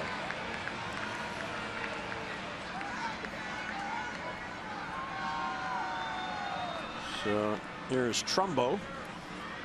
Well, you'd like to be able to take advantage of that. Right. Because you know how good the bullpen is for the White Sox. Trumbo swings through a changeup. So the highest percentage of runs scored from home runs, the Orioles, 44 out of 85 coming into this game. Second only behind the Mets. And the Orioles in this game have 3 of their 5. So they are adding to that. So when you can score in a hurry, difficult on the opposing team. Trumbo, his first home run and first RBI as an Oriole here at Camden Yards. Oh, he tried to time it and out in front. 1-2 on Trumbo. Well, if you look at the Orioles, Jim, and how the lineup and the roster is constructed, the play for the big inning team, and they got the big inning. 9 men to the plate in the 3rd, and they scored 4 runs to get the lead. Trumbo fights it off.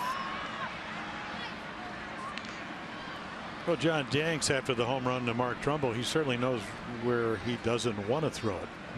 That was pretty much outside 3rd of the plate. You think it's a pretty good pitch. And the other thing about Mark Trumbo, we saw him in, I mean, he hit the ball to right center as well. Absolutely. I mean, he's kind of a legend.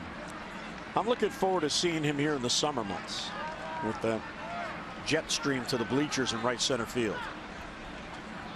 And the thing about him, Jim, is he's willing to go that way. He's not just a pull power hitter. Chopped to short. Rollins will play a big hop. And he throws out Trumbo. And 2 away in the Oriole 5th. This copyrighted telecast is presented by authority of the Orioles and may not be reproduced or retransmitted in any form. And the accounts and descriptions of this game may not be disseminated without the express written consent of the Orioles. Chilly night. The mist has halted. And here's Adam Jones, 1 out of 2. RBI double in the first. Denied a second RBI by maybe a snap of the finger, as Davis was gunned down at the plate on a relay, and a nice tag by Sanchez.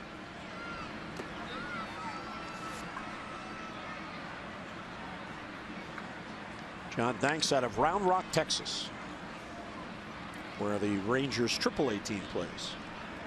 One time the Astros AAA team played there. Yeah, they play at a ballpark called the Dell. Michael Dell. I think that's something to do. Dell Computers. You've been there, right? I have. Beautiful minor league ballpark. Well, the newer ballparks are really well done. A lot of the architecture, I think, comes from some of the new spring training ballparks. Yep.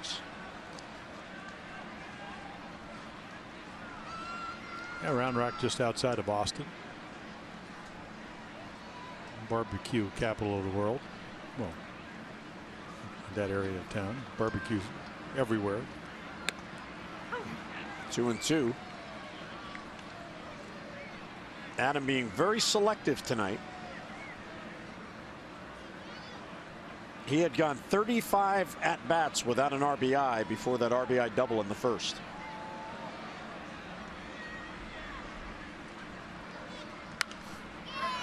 And fights it off. Well, you could see him waiting.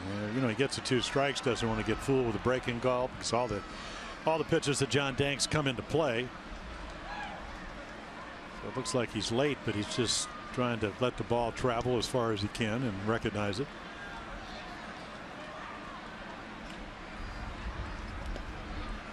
Yeah, good at bat. The pitch, I think, shows you the approach tonight. The pitch he took for a strike, the 85-mile-an-hour pitch down the middle. He didn't overreact. He, I guess, wasn't looking for it, so he just let it go by. Nothing to it. Here we go.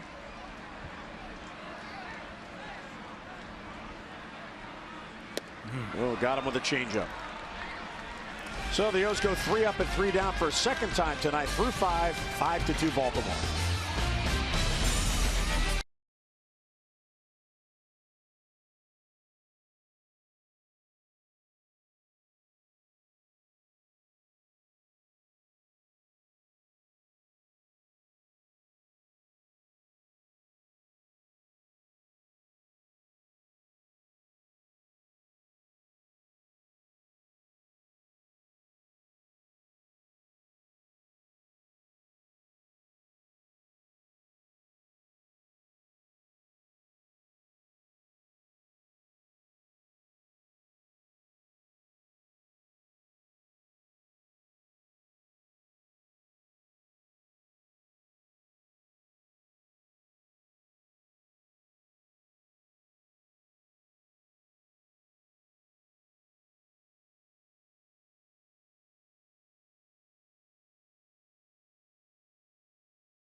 Ball carrying pretty well. Frazier hits a home run for the White Sox, and the Orioles down 2-1 in the 4th. Chris Davis with his 7th home run, a long blast, and then here comes Mark Trumbo, back-to-back home runs, a monster shot back into the bullpen, And the Orioles will eventually take the lead 5-2. That is your Geico game highlights. 15 minutes could save you 15% or more on car insurance. Visit geico.com for a free rate quote. Well, Chris Davis has had a nice night, including a 2-run home run, part of that 4-run rally in the third. There's Cabrera, and Gibbons slider right in there for a strike. Gibbons walked Abreu to load the bases, inheriting 2 men on, but then struck out Todd Frazier. Fastball right there. A little more giddy up here.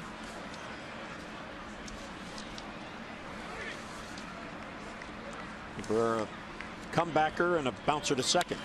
And right back to Gibbons, who knocks it down. There's the former infielder. And an easy toss to first, and 1 away. Say, fans, why not gather up your family and celebrate Mother's Day weekend here at Oriole Park?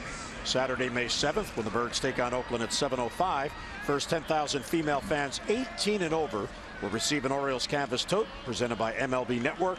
Then on Mother's Day, first 10,000 female fans 18 and over receive an Orioles Infinity scarf. And then after the game on Sunday, May 8th, all the fans 14 and under can run the bases at Oriole Park. So for your tickets for Mother's Day weekend, Orioles.com, or call 888-848-BIRD. And speaking of moms, today would have been my mom's 93rd birthday. Happy birthday, Mom. Hard to believe, almost 3 years. Brett Laurie 1-1.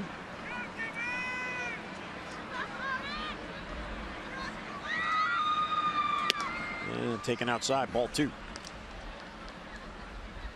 Yeah, you're right about Michael Gibbons. You know, he's a Tampa boy, so he's going, this weather's not what the norm. I can talk about the Trop, but the Trop is what, 69, 70 degrees every day. Yeah, climate controlled off the end of the bat. Reimold has a play. Yeah. Long run.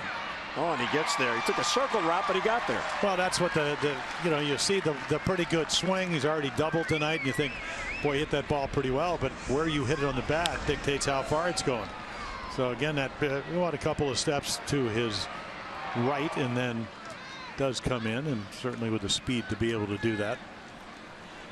But I'm still amazed. I was talking to Vance Worley about, because he started and relieved, and he said, boy, there's such a big difference between starting and relieving. If you're relieving, you have to come in. You got to be able to use all your pitches. A lot of times you come in, as Michael Gibbons did last inning, with people on. Towards the middle, scope gloves, bobbles, won't have a play. So Garcia will reach, should be an infield hit. John couldn't get it to stick in the glove, and that cost him a chance for the throw. The hardest play for an infielder, you got to backhand it. You know, maybe sometimes the ball comes up, which that one does. Instead of getting it in the actual webbing or the middle of the glove, it gets it on the heel, and then it kind of stays there for a moment and then kicks out. You know, you just made a good point about the lifestyle and the elements that the players have to get used to. Now, yesterday in St. Petersburg, and there's ball 1 to Sanchez, when the players checked out of the hotel, went to the Trop, it was 83 degrees and sunny and a little humid. Climate controlled indoors. Then fly home, get home in the middle of the night. I'm sure the players got to bed somewhere between 4 and 5 a.m. And then you come out and it's damp and it's cold. And there's a line drive into the shift, and there's a base hit for Sanchez. So he found the spot. Back-to-back singles after 2 men down. And then again, the tying run comes to the plate. Yeah, Michael doesn't have his normal velocity. Doesn't mean that he still can't get people out, because he did get out of the 5th inning. But you're right, the White Sox got in, 2:30-ish, 3 o'clock, coming just from ahead Toronto. of the O's. Yeah. Then we get their notes, and they're not a great. This came into this game scoring 82 runs, but 42 of those 82 runs 7th to 9th inning. So this is only the 6th. But this, because of their bullpen, because if they get behind early, their pen has kept them close. They have the ability to come back.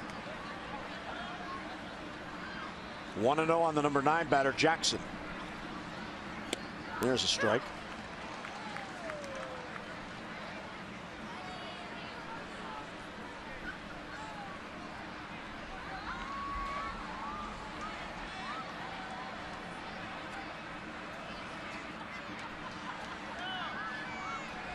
1-1 on Jackson, who's 0 for 2. But it was his at bat that did in Tyler Wilson in the 5th. A 10-pitch at bat, which led to an eventual ground out. Brian Mattis now getting loose in the Orioles pen. Left-hander on deck, followed by a switch hitter. 2 outs in the inning with 2 on.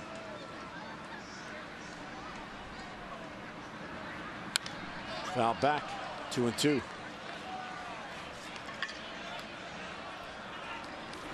Austin Jackson is out of Denton, Texas. Another of the many prospects that the Yankees traded away before he reached the big leagues.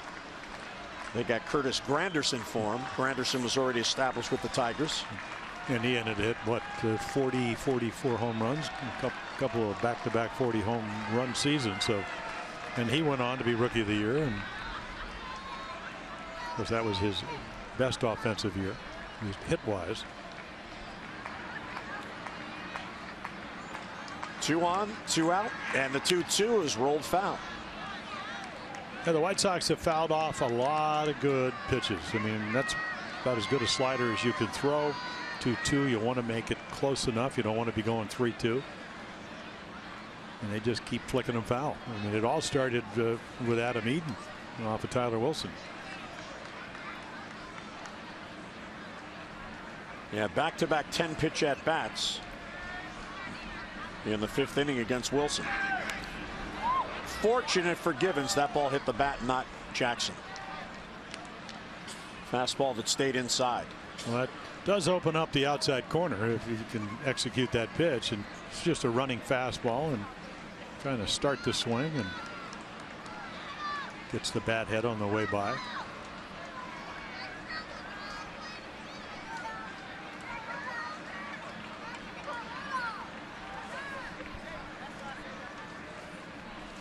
Intently looking in for the signs.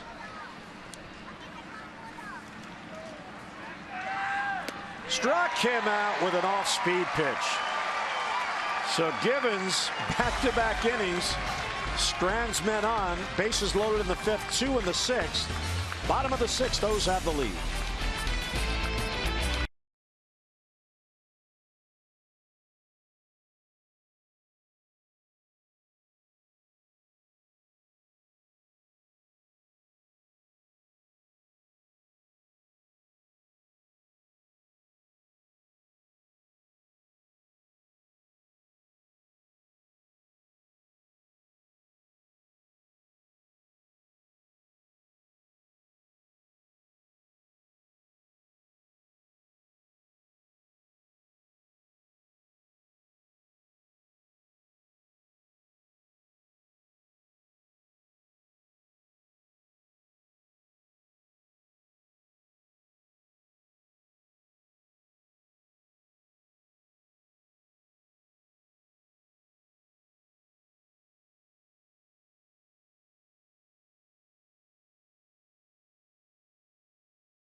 I invite you to join us tomorrow for more O's action. Game 2 of the 4-game series with Mike Wright on the mound against Carlos Rodon. Our coverage on MASN begins at 6:30 with O's Extra presented by Southwest, and then game coverage at 7 o'clock. We've got all the access you need right here on MASN. So there you go, Rondon, one of the #1 top 5 left-handed pitches, pitched very well, hard thrower, so he can get it up there. One of the 3 lefties you'll see in this series. And then Mike Wright getting a pitch a little bit more regularly after 15 days between starts early in the season. So we'll see how that goes. Looks like he's getting a little bit better feel for pitching at the major league level. There's J.J. Hardy leading off, and he'll take ball 1. J.J. 1 out of 2, and he's hit the ball hard twice. Line drive out to Rollins. and a single to right field. Interesting defense here for the White Sox, Jim. On the right side, they're playing on the hit it that way. And Jackson in center field is shading towards the gap, yet Hardy is a pull power hitter. So they're giving him the gap, which is where his power is. It's a little bit unusual. Jake Petrichka up for a second time. Dylan Bundy now getting loose for the O's. Looks like he'll work the seventh. Pulled down the line towards the corner. That one goes, and that ball's going to hit off the wall. And JJ thinking two. He's trying for two. Here's the throw. He is safe with a foot first slide. Laurie thought he had him. We'll see if Robin Ventura wants a challenge. Real good throw by Cabrera. Yeah, perfect throw. Right on the bag. The one thing advantage you have as a runner, when you're going to see the ball come off the wall played very nicely, is the fact that you can see where the throw is coming in. And it looks like he might have gotten the right foot in before. He's so safe. He is safe. Clearly Does he stay safe. on? The thing about Laurie, he doesn't sustain the tag. So we have a pitching change. Here comes Robin Ventura. So Petrichka will come on. Hardy at second base, nobody down. Danks kept him in the game. He'll leave on the short of a 5-2 score. Hardy at second base. So Danks leave. Petrichka comes on with the O's batting in the sixth.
Robin Ventura, long leash today. At the end of the couple of home runs, he lets him start the sixth inning. JJ hits the double, so he hangs around, and Petrichka comes in. You've seen him over the last couple of years. He's done a nice job for him. Throws a lot of fastballs. Why not? 95, change up at 86, and the hard slider. Again, it's kind of a matchup. Last year in 62 games. Pretty low ERA. The year before he pitched in 67 games. So you can see this is, he matches up well against right-handers, and Nolan Reimold will step to the plate. Well, these elements will not bother Petrichka. He's a native of Minnesota, still lives in Minnesota. So this is summer. Not only he's from Savage, Minnesota. Savage, Minnesota. It's really cold there. Hardy at second with nobody down. Here's Reimold. Those now looking for the add-on runs, and Petrichka misses low. Reimold one appearance against Jake, and he does not have a hit.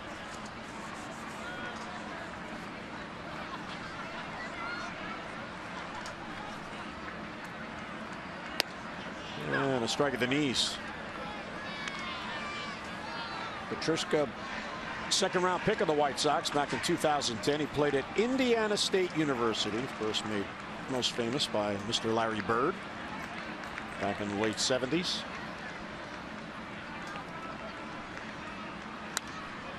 So he went to Indiana so he could play in the warmth. Yeah.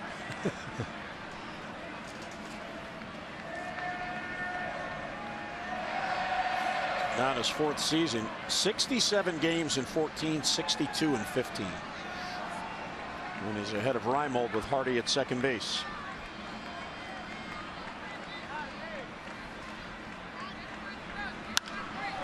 Ground ball to second. Laurie boots it. It goes into shallow right field. Hardy's being sent. And Peavy and Eaton will not have a play. Alert coaching there by Dickerson. And the Orioles get a run in a 6-2 lead. No, we always talk, and Mike Bordick talks about this. You got to get the good leads. The ball's hit to the right side, so you're taking off if you're J.J. Hardy, and then you're running hard to third. You don't know he's booted because the ball's behind you when you look at your third base coach, Bobby Dickerson. And Laurie, who's played about, 440 games at third base, not that many here at second. Ball kind of eats him up, and the Orioles get their 6th run. So Reimold doing his job by hitting behind the runner, and he reaches on the error. So Hardy scores. It is 6-2 and still nobody out. Scope fouls it back.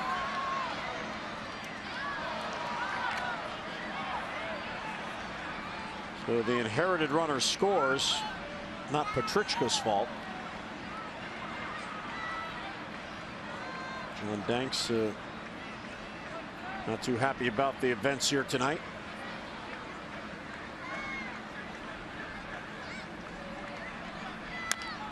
And a cue ball up the first base line, staying fair. It's staying fair. It is a, what is it, Mr. Umpire? Foul ball. There's a base hit. Sanchez waited till it stopped. He was hoping it would roll foul. And Blazer, the umpire, was right there with him. Perfectly placed. Now you're going to get a great angle right here. Jonathan, and there. Wayne Kirby, the Oriole first base coach, just in case Corey Blazer had any doubt, helping him make that call. It was on the chalk. You saw it. Jonathan loves that base hit. So 2 on and none out. Here's Caleb Joseph, the number 9 batter.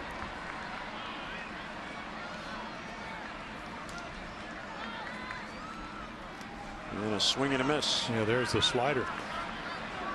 So Savage, Minnesota. The average low is 4 in December. Actually January, and the average high is 22. What about in April? April is, the average low is 36 and the average high is 57. Oh, so he's right at home. This is April weather. It's like pitching in high school. Bunted. Another one that hugs the line. This one rolls foul. Sanchez slaps it to make sure it stayed there.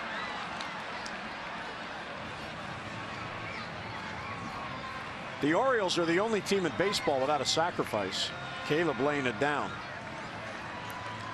You know, everybody talks that when I first ended up signing, they go, yeah, when a guy's bunting, just throw him a high fastball. And Charlie Lau went on to be, he was our backup catcher, would go on to be one of the great hitting instructors, would say actually the more difficult pitch to bunt is a hard slider. And that's what Petrichka threw him. And you could see him drop the bat head. You like to keep the bat head above the ball. It's easier to put on the ground. And he just threw him a diving slider and he couldn't get it into fair territory. It takes low, 1-2.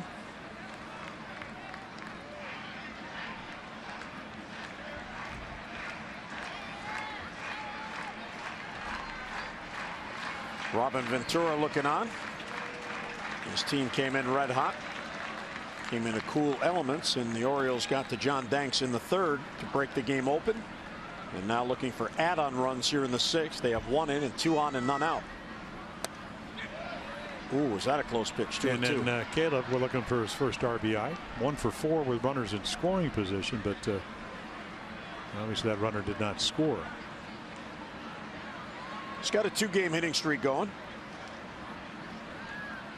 And 4 hits in his last 5 games.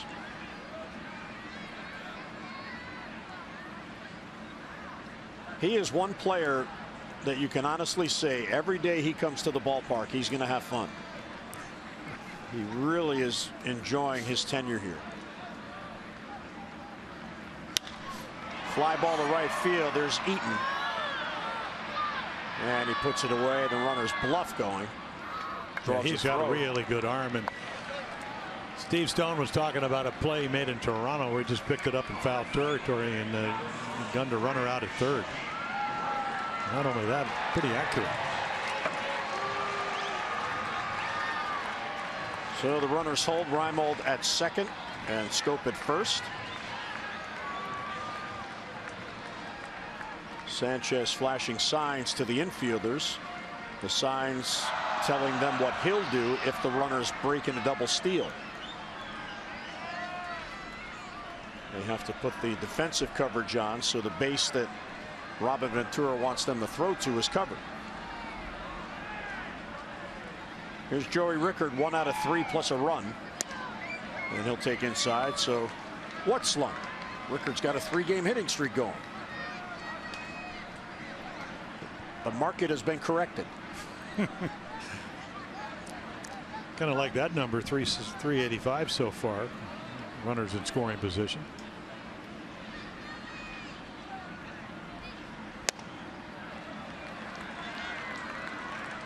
He's just a confident ball player. And I think his nature, Jim, where he's very even keel, his personality is really helping him. And the other thing is his teammates have really welcomed him in. They're making sure that he's okay. 2-0 pitch gets away. The runners are going to advance. What a break by Reimold. As soon as that ball hit the dirt, he took off. Yeah, poorly got caught by Sanchez, and you know he's throwing hard, but take a look right here. I mean, this is a ball that shouldn't get by you.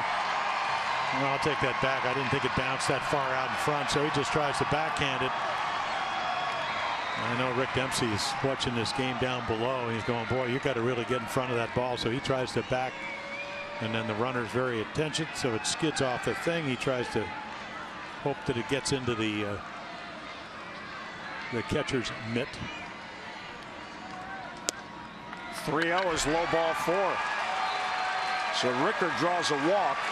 Only the 4th time he's drawn a walk, and he took 4 in a row there.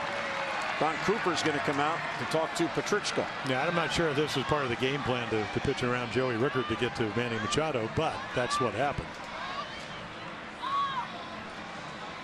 We talked about how difficult, cold night. You come in, you've been pitching pretty well, you've been getting righties out, and then have command issues. I mean, it's not like turning the air conditioning on where you just go over the thermostat and either push the button or the programming or whatever you have. It doesn't work that way when you're pitching. I had to do that the other night in St. Pete. When I woke up Friday morning, I couldn't figure out why it was so cold. The housekeeper had set the thermometer to 61 degrees. I didn't check when we got in. But actually, that was Monday. So, yeah, St. Pete was the second so cold stop. you didn't know what day it was. Dan Jennings getting loose. Well, that's the first thing I look at, Jim. Yeah. So here's Manny with the bases loaded. And only 1 down. High fly ball. Did he get it? Back it goes. Back it goes. That is a grand slam for Manny Machado.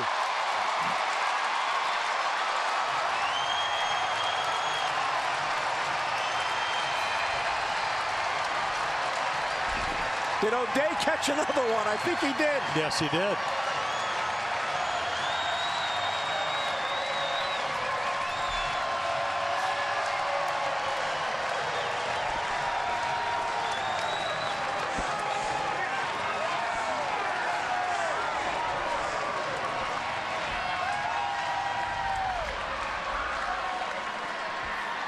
So Manny's 75th career home run.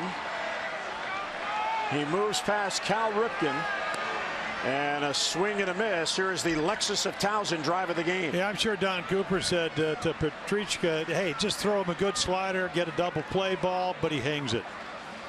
And the rest is history. 4 runs. And that's a good game plan if you actually get it down and you get good tilt, but he didn't. Very hittable. And you can see right there, 7th of the year, and as Jim Hunter told you, 75th of his career. Prior to age 24, only Boog and Eddie now have more home runs. He just passed Cal. He was tied with Cal at 74. So Manny now has 75. Eddie Murray has 79. And then Boog Powell had 88 before he turned 24. And it's upstairs for 2-2. Yeah, 103. So what we have? Trumbo's 110. And Chris Davis's is 106, 107.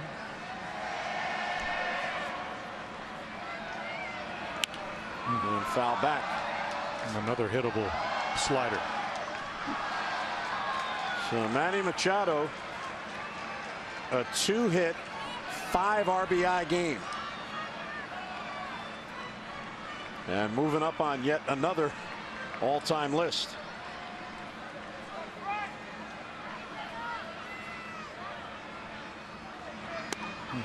Check swing. The drive of the game we just showed you, brought to you by Lexus of Towson, the area's #1 luxury dealer. Come see why at lexusoftowson.com. Darren O'Day's got 3 of them now, and he'll save it for Manny. And on the 7th pitch, rolled to first base. Abreu will glove. He'll tag the base. Davis hustling down is retired. 2 men out. Yeah, you could get tired if you're Darren O'Day every time in this park. Anytime anybody comes up, you know, whether it's Hardy or whether it's Machado, whether it's Jones, whether it's Trumbo, you can get the glove out and go to the wall. That's what I do. I catch home runs and, of course, get people out. Not to give up a run this year.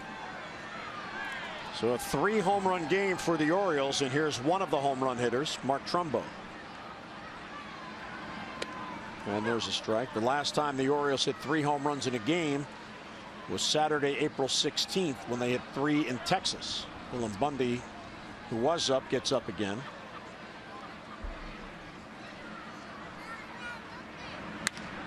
And a bloop down the right field line, and it is a foul ball.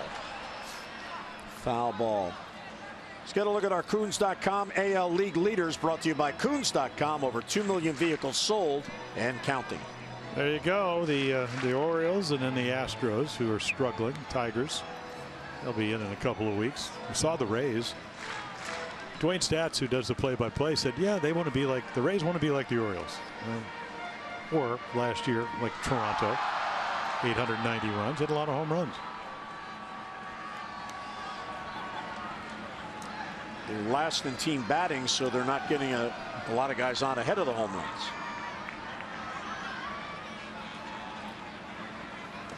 And Trumbo swings and misses, and that'll end the inning. But a big inning for the Orioles, capped off by Manny Machado, 7th home run of the year. A grand slam into the Orioles bullpen, and the Birds have broken it open 10-2.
Promised earlier in the game, it's Miller time, brought to you by Miller Lite. How about Givens against Frazier in the 5th? But he already hit a home run. I mean, he got 35 last year. Misses just inside. There's a nice sweeping slider. So he's back even in the count. Up and in the 1-2. And then able to strike him out. Tyler Wilson, who started the game, doesn't get the win, but the Orioles maintain that 5-2 lead at the time. 10-2 game. The Orioles with 11 base hits, and here's Dylan Bundy. Yeah, fastball, curveball, changeup. He's done a nice job. And again, shoulder problems last year, Tommy John surgery, so great to see him healthy. Perfect place to pitch. Of course, it's been a while, so we'll see if he'll be able to command the ball. I mean, this is pretty much what this year is going to be about for him. Ideally, he would be pitching in the minor leagues as a starter, but because he has to be on the roster, this is the role he'll assume. Yeah, last appeared last Sunday in Kansas City in a game the Orioles lost. That was the rubber game of the 3-game series, and a broken bat for Eaton.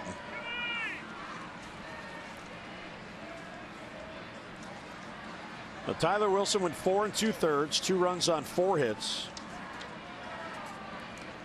Unfortunately, could not get through that 5th inning. Manny Machado with a grand slam. 4 add-on runs on 1 swing. Manny's got a 5 RBI night.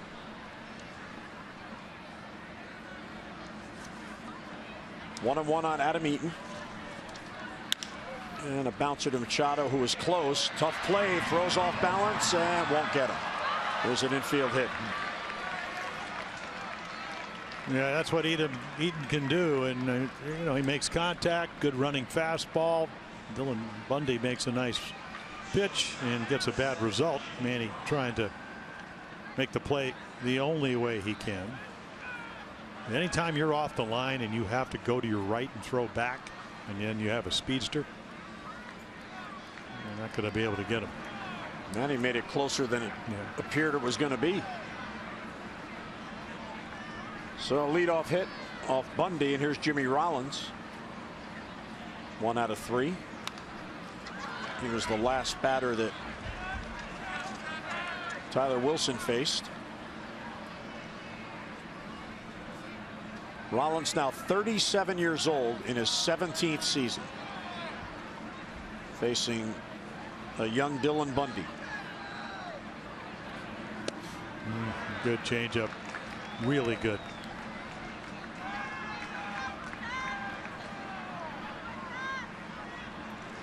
Well, Bundy gets ahead 0-2. Rollins is a switch hitter. The Orioles have the shift on. And to Manny. Hardy back to first and not in time. Slowly hit. They get the lead runner 1 away. So that goes 5-6. Yeah, Jimmy Rollins only hitting 190 coming in from this side of the plate. 5 for 8 against left-handed pitching, but runs too well even at his age to be able to double him up. Of course, at this point with an 8-run lead, you are looking for outs, and they get the lead runner.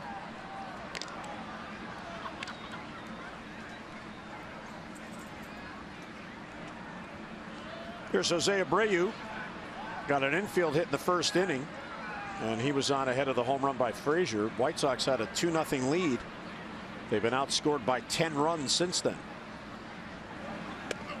Fastball misses inside.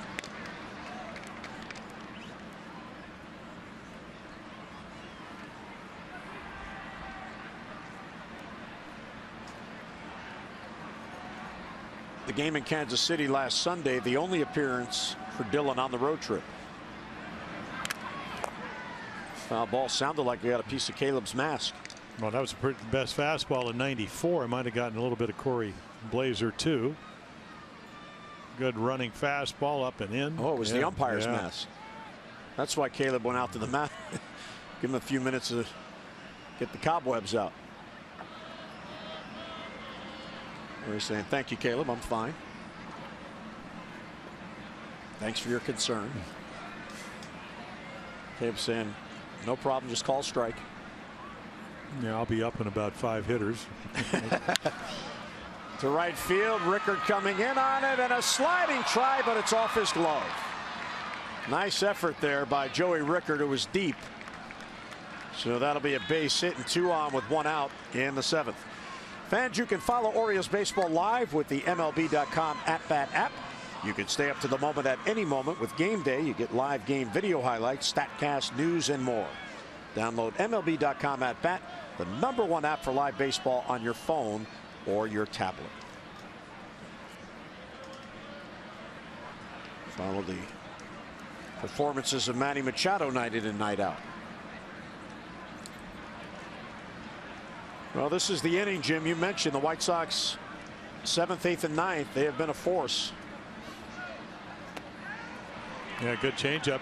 I'm not sure they've been trailing by 8 runs very often because their pitching is the best in the American League. But I still remember a meeting Earl Weaver had: when you're behind and you're on the road, the game doesn't end until you make that 27th out.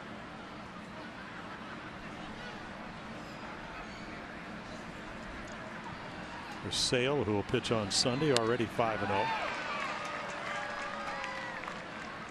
In 5 starts. Yes. Well, broke his foot last spring, and a little bit slow out of the gate. Set the all-time White Sox record with 274 strikeouts last year.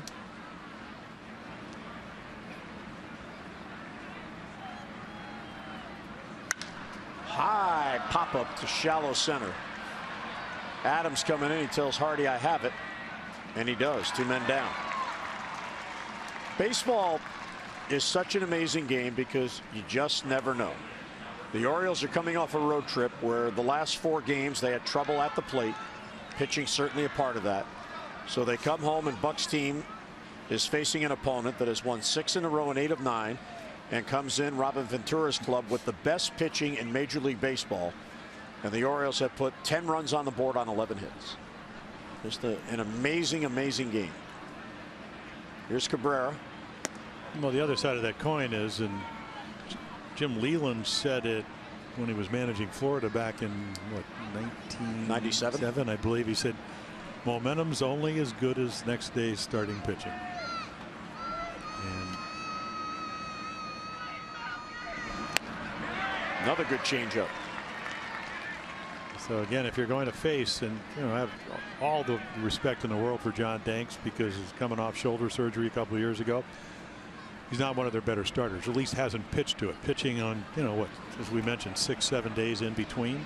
So he wasn't on his game, not as sharp. Center field, Jones back on it. He'll glide, wait, and make the catch. So a couple of hits and 2 left. 7th inning stretch at our Chevrolet do-ups. Adam Jones, J.J. Hardy, and Nolan Reimold for the O's.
Integral part of the game. Let's go back to the first. 2 on and 2 out. Adam Jones with the double off the wall. But watch this replay.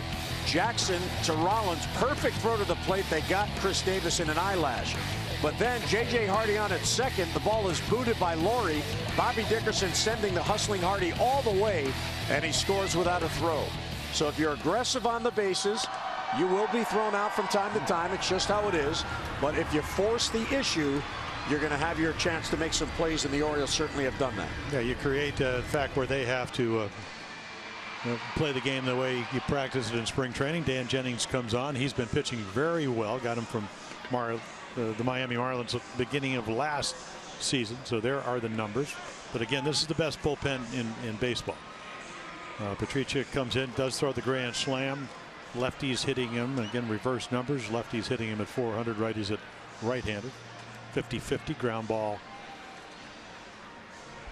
fly ball pitcher. And again, one of these things that over his last 28 outings, and that goes all the way till August 4th of last year, he's only given up 3 earned runs, and that's over almost 30 innings.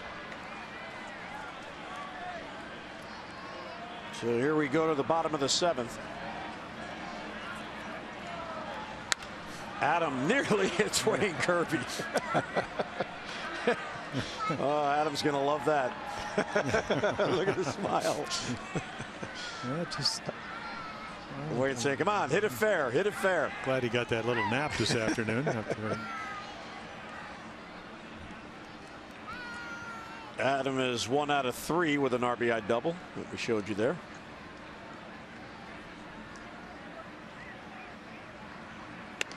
And a swing and a miss. 3 defensive changes. At third base now is Carlos Sanchez. Frazier's done. Tyler Saladino is at second or shortstop for Rollins, and Jerry Sands is at first base for Abreu.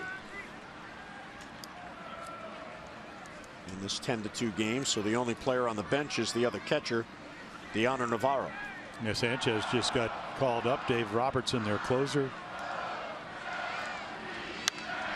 Towards right field and a base hit. And when Adam Jones gets that, he's getting back in the zone. Well, he's been trying to do it all night, trying to wait, stay back. You know, Jennings tops out around 91. Fastball slider. This is a slider that stays in the middle of the plate. And he just kind of waits for it, backs it up a little bit, and then slices it into right field. So awfully good hitting. And the in-game box score: Machado, Davis, Jones, Hardy, all with multi-hit games. Mark Trumbo has a home run. So hits 1 through 8. Caleb Joseph is 0 for 2, but he has drawn a walk. Yeah, he started the rally. Yep. Started the first big inning, four-run inning in the third, and then the Orioles came back with 5 in the 6th.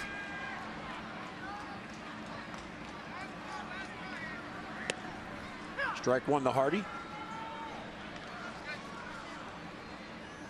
JJ has single, doubled, and scored. So he's now got a 3-game hitting streak going. And he is 4 for his last 9.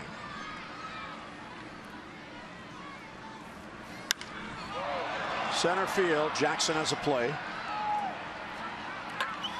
Adam bluffs the tag, goes back to tag, and then just stands there. Now JJ's retired.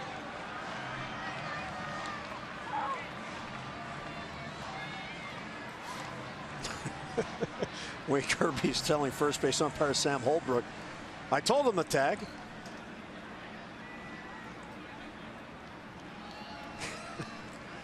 Yeah, they sure do have fun. Here's Nolan Reimold, reached on an error in the 5-run 6th inning. The Orioles have had a 4-run inning and a 5-run inning. Breaking ball down and in. Nolan's been on base twice. He's facing Jennings here for the first time in his career.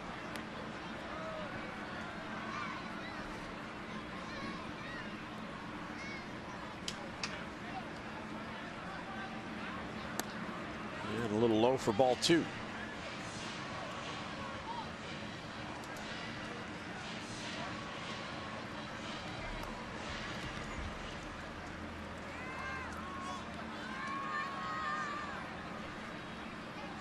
Jones on at first, the leadoff single. He's there with 1 down.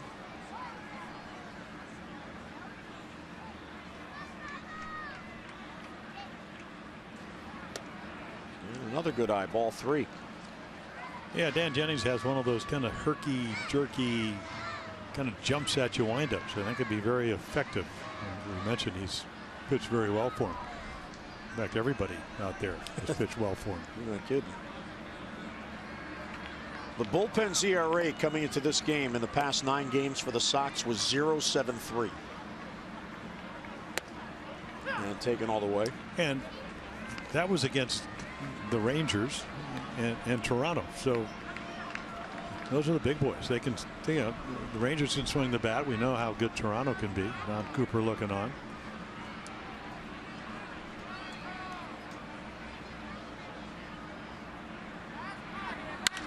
And a base hit to right field for Reimold. He's got a 2-hit game. His 4th multi-hit game of the year. So back-to-back, or excuse me, 2 singles, not back-to-back, but 2 singles to right field. So what, spring training, what, about 7 weeks, 5 weeks in, and would you, Reimold didn't look like he was going to make the club. He waited until the last 10 days. Exactly. And then got red hot, healthy. I had a nice chat with him yesterday for the radio warm-up show, and he said, yeah, that was good for me, wasn't it? I got hot at the right time. Well, he can, if healthy, be an impact player. Oh, absolutely. And you know what, Jim? He's got maybe the hardest job of the position players, because he is in the mix, but he doesn't get regular starts.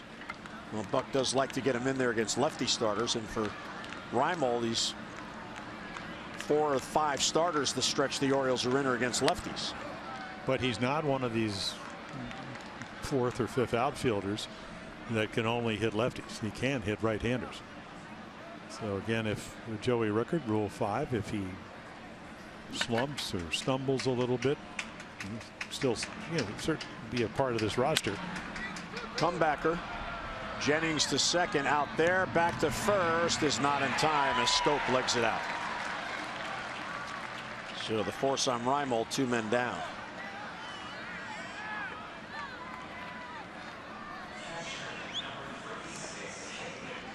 Low throw from Jennings, and that cost Laurie the split second to allow Scope to get to first. It seems like it's such an easy play, but when you catch the ball in front of the pitching rubber, you throw uphill. And there are usually holes at this juncture of the game because of all the pitchers. Not the easiest throw to make. The important thing is you want to make an accurate throw, and you can't always get it waist high. Caleb Joseph, runners on the corners now. Breaking ball for a strike.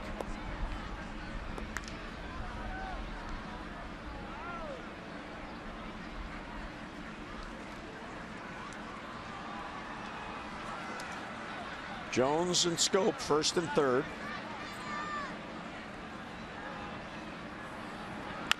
Slow roller towards third. Charging there is Sanchez, and it's a foul off his foot.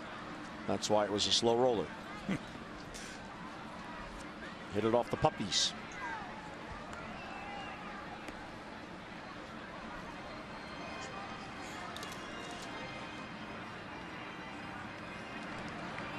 The Orioles now have 13 base hits in this game.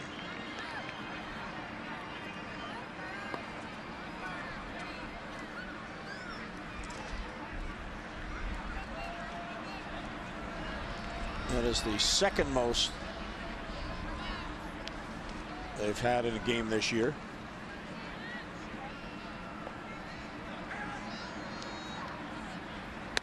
And it's upstairs. Their season high was 15 hits in Boston's home opener in that win at Fenway Park on April 11th.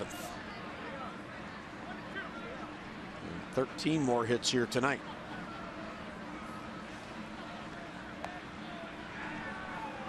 One and two on Caleb. Center field, Austin Jackson will reach up and get there and make the out. So the Orioles get a couple of hits, but 2 left as Jennings gets out of it. We'll head to the 8th with the O's in command.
Looks a little misty.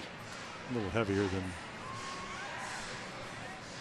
Robert Ventura's team. Here's what you referred to, Jim. 7, 8, and 9 in games. Yep. Well, that's how you do it. You know, we saw the Orioles in 2014 when they won 96 games. You may trail early, but you can come back if you have a great bullpen. Orioles have it. The White Sox have it this year. But I don't think it was in tonight's game plan to give up 10 runs. Orioles with the 3 home runs. Brett Laurie will lead off. Avisail Garcia and Hector Sanchez to follow as Bundy stays on for his second inning. And there's a strike. Nothing doing behind Dillon. And your Webb, though, is going to get loose for the Sox. Yeah, again, just recalled from their Triple-A affiliate.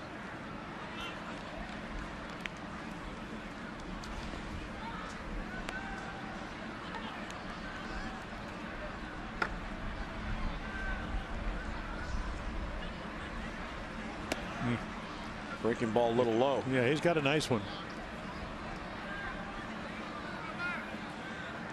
Pitched well the last inning by using the changeup. You know, fastball between 92 and 94. That one rode in. 2-seam, 4-seam. Well, he's still only 23. Well, it's a tough job doing what he's doing. And I mean, this is because of the major league contract. When he signed, he has to be on the major league roster, and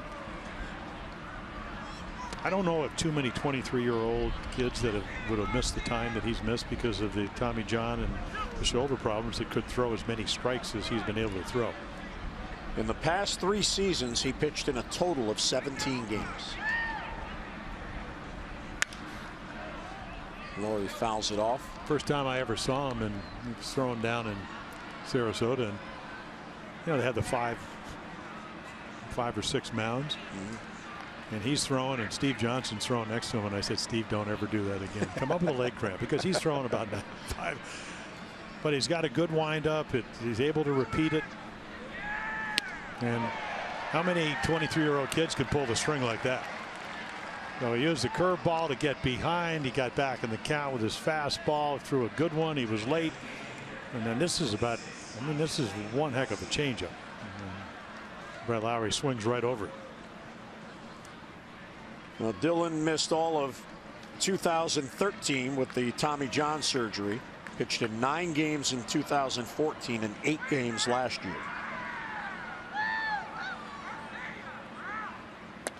Ball 1 low to Garcia. He pitched his games last year for Bowie.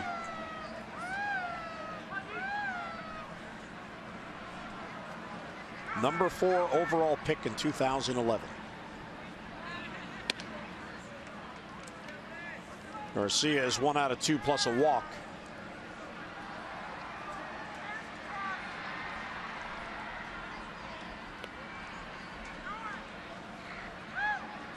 But there are roles that are very important roles in that bullpen. And Buck talks about it all the time, that, you know, if Bundy can eat up a couple innings here, maybe 3, that saves everybody else for tomorrow night, and may give you a better chance to win tomorrow night. Yeah, and if you're going to start Tyler Wilson and Mike Wright, somebody has to be able to pitch multiple innings. There's a bouncer foul down the line.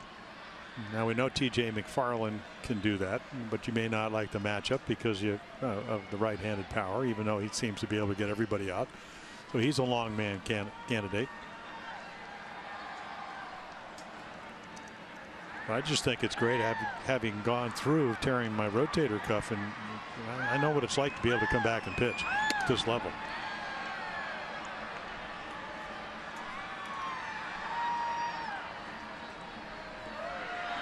Well, 3-2 the count. Well, the Orioles right now have 2 capable of pitching long, Worley and McFarland. Line drive. There's a base hit to right field. So Garcia goes with it. He's got a 2-hit game and a 1-out single.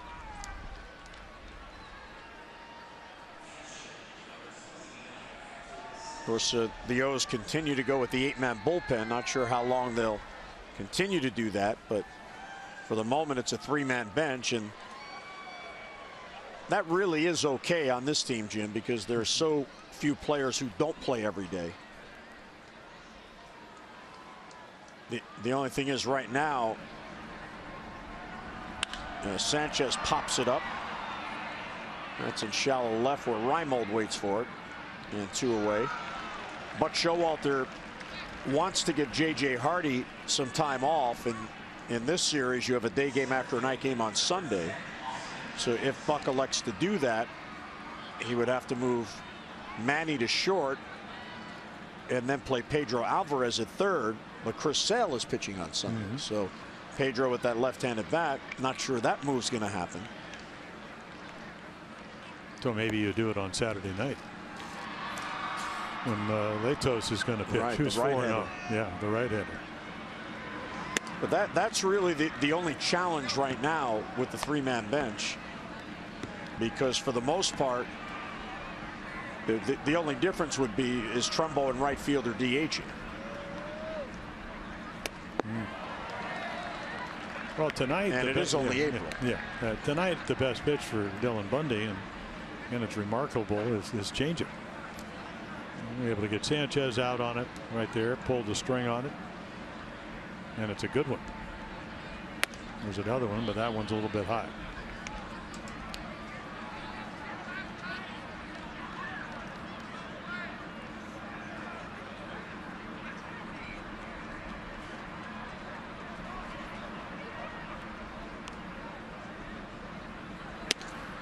Outside, ball 3.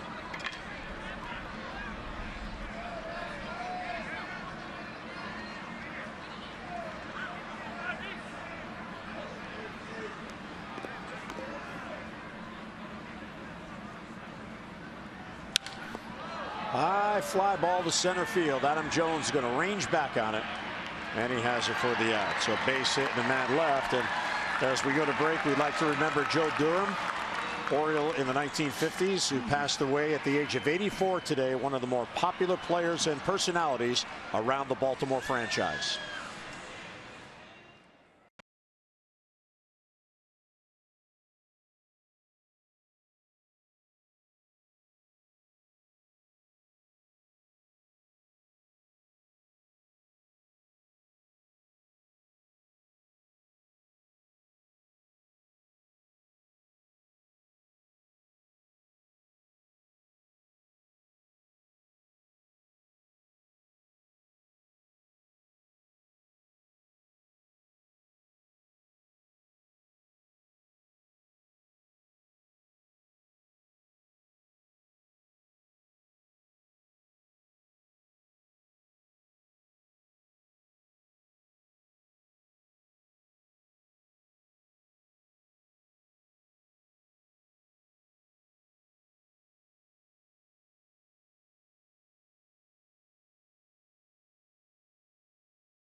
Don't do anything for rewards. I do them out of the kindness of my heart, and that I think that they're right.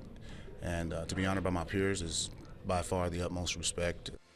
And tonight at the ballpark, the Orioles and Governor Larry Hogan's Office of Service and Volunteerism celebrated Volunteer Appreciation Night. Lieutenant Governor Boyd Rutherford presented Adam Jones for the Governor's Service Award. Elva Butler, an AmeriCorps member with AARP Foundation experience, threw out the ceremonial first pitch, and the Orioles were presented with a Governor's citation as a thank you for hosting their first Volunteer Appreciation Night and donating a total of 2,000 tickets for tonight's game to local volunteer organizations. And congratulations to Adam Jones. And he is right, Jim. He does so much, in particular for the Boys and Girls Clubs. And it's not just, hey, here's a check, go have fun. He's there with the kids. Well, you got to, you're going to live in this community, you want to be part of it, and he embraced that. I thought he said the right thing. I mean, as far as when they committed to him long term, I mean, he committed to this community, and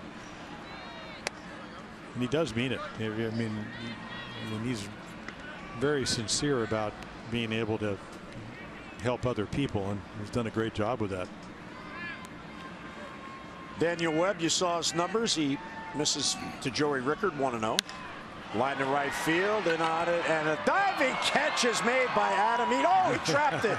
He trapped it. He sold me on it. I thought he had it. Well, what a jump he gets on it. And you know, this is the White Sox center fielder now playing right field. So you know, Rickard hit the home run to left. You probably play him shallow. You get a good jump, and that ball bounces and then into the webbing. Well, he sold it nicely. Yeah, well, you got to use the big gloves, the outfield gloves. So Rickard has his second hit. He's also walked. He scored a couple of runs. Here's Manny, who's got a big game going. Grand slam, 5 RBIs, RBI double, a walk. He scored 3 runs. And a strike. TJ McFarland's now getting loose. Looks like TJ will come on and work in the 9th.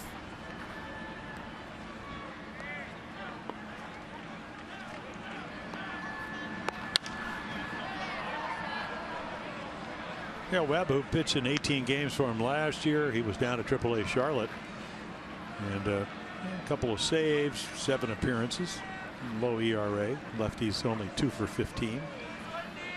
So the ability to get the left-handed batters out. Yeah, I'd be remiss. We talked about the tragic death of Joe Durham. He used to throw batting practice for us. He was around the ballpark. Great guy. First African-American hit a home run, I guess, for the Orioles back in 1954. I used to take him deep and tell him, boy, you got to throw harder. But he was such, I mean, there was never a day where Joe Durham didn't have a smile on his face. And then he'd come down to the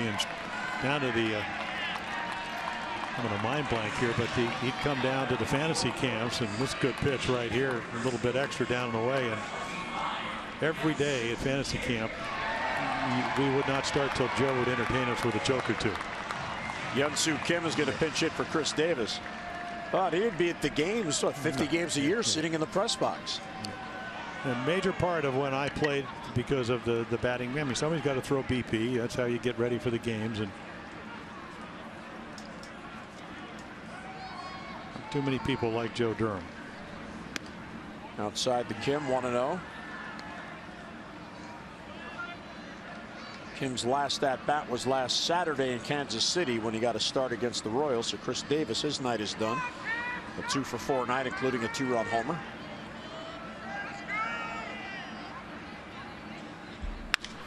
Slapped foul the other way. Kim actually has a 2-game hitting streak going. 6'2", 210 out of Seoul in South Korea. Well, it was a tough go in spring training over the first 24, and then he seemed to get much more comfortable.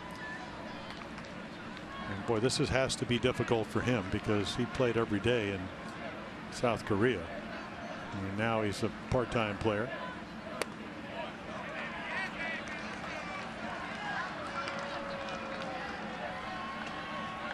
But Showalter puts him in the game. Somebody's going to have to play first base. Because Pedro Alvarez is still on the bench, and he could play first. Oh, Reimold can so play can Wieters. first. Yeah, Reimold can play first. Left field, and Kim's got a base hit. Boy, made that look pretty easy. From a changeup down and away, and he just followed it. I mean, the good hitters, they can cover the portions of the plate, and that ball going away from him and went right with it. And he just turns it over, it runs away, head behind the ball, and serves it into left. Pretty nice hitting approach. So he has a 3-game hitting streak that has taken him 2 weeks to achieve. He got a pinch hit on April 14th, the first game in Texas. Then he went 2-for-4 last Saturday in Kansas City, and here tonight on April 28th he has another pinch hit single. And here's Trumbo. Ooh, upstairs. Yeah, back up breaking ball.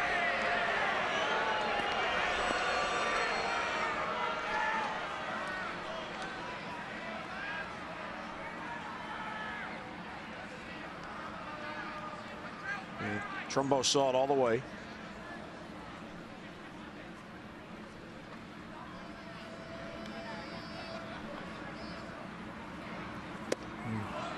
And then he throws in the good one.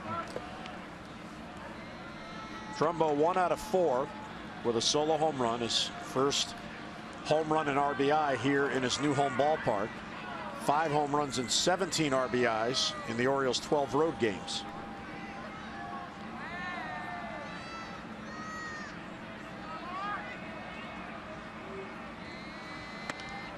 The Orioles just can't catch a break with the weather. The weather on the prior 2 homestands, especially the opening week, was cold and damp, a lot of rain, including a rain out. Then the Orioles are on the road and the weather here was beautiful. And now they come home and it turns damp and cold again. 10 runs on 15 hits for the O's.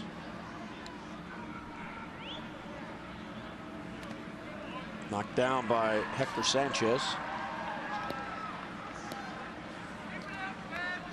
So the 15 hits ties the season high with the game on April 11th.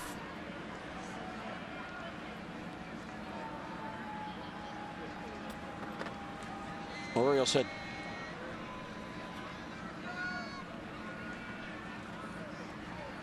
12 hits combined the last 2 days in Tampa, 3 last night.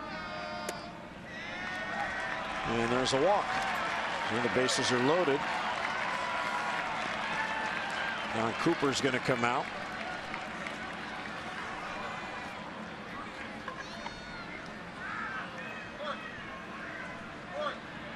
Nobody getting loose behind Webb.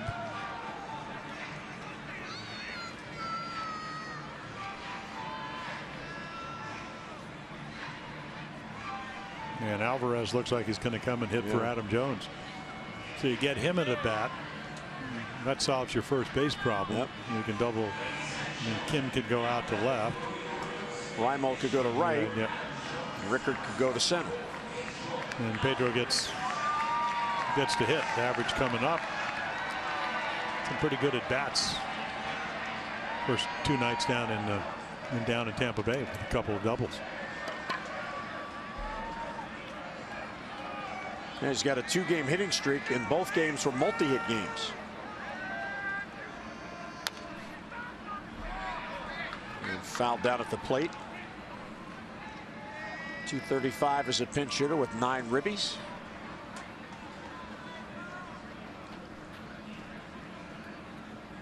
Which is probably not a true number in the sense that he doesn't really pinch hit very much. Right. He played every day. So he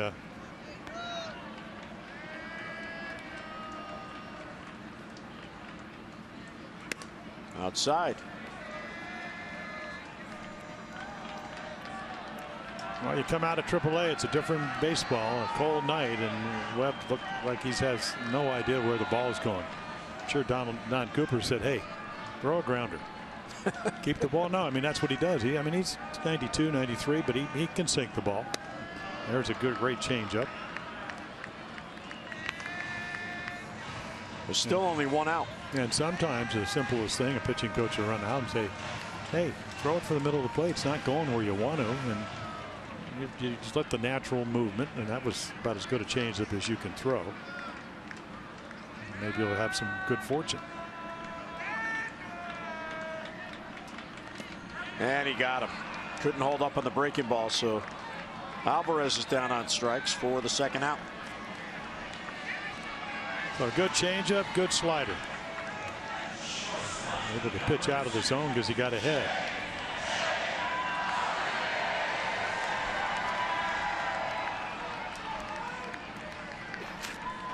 Hardy's had a good night. He has singled, he has doubled, he has scored a run. Now with a 3-game hitting streak and his 4th multi-hit game of the year.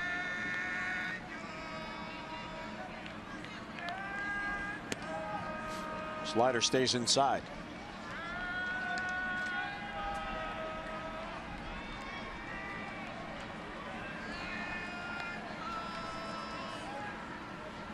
JJ has 2 home runs on the year, and they were both in the same game at Fenway Park, opposite field past the pesky pole.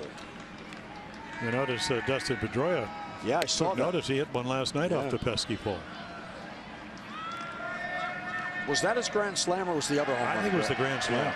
Yeah. He hit 2. He hit 2 last night. He hit a slider up over the green monster to the left, because he hit up high on the pesky pole. JJ kind of snuck it in right inside the corner. Because that pesky pole is named after Johnny Pesky.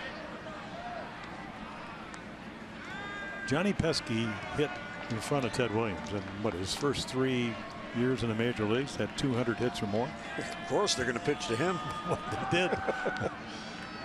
Oh.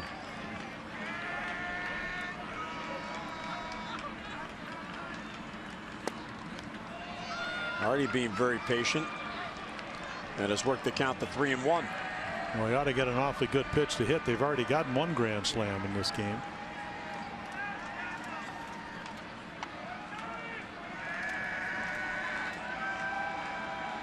Got to throw a strike.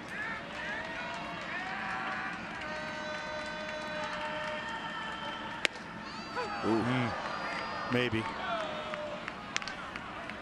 Corey Blazers have been pretty consistent tonight. Good night for him. Well, there'll be a lot going on this pitch. Bases loaded. They'll all be running with 2 down. And a 3-2 pitch coming to Hardy. And then he fouls it back.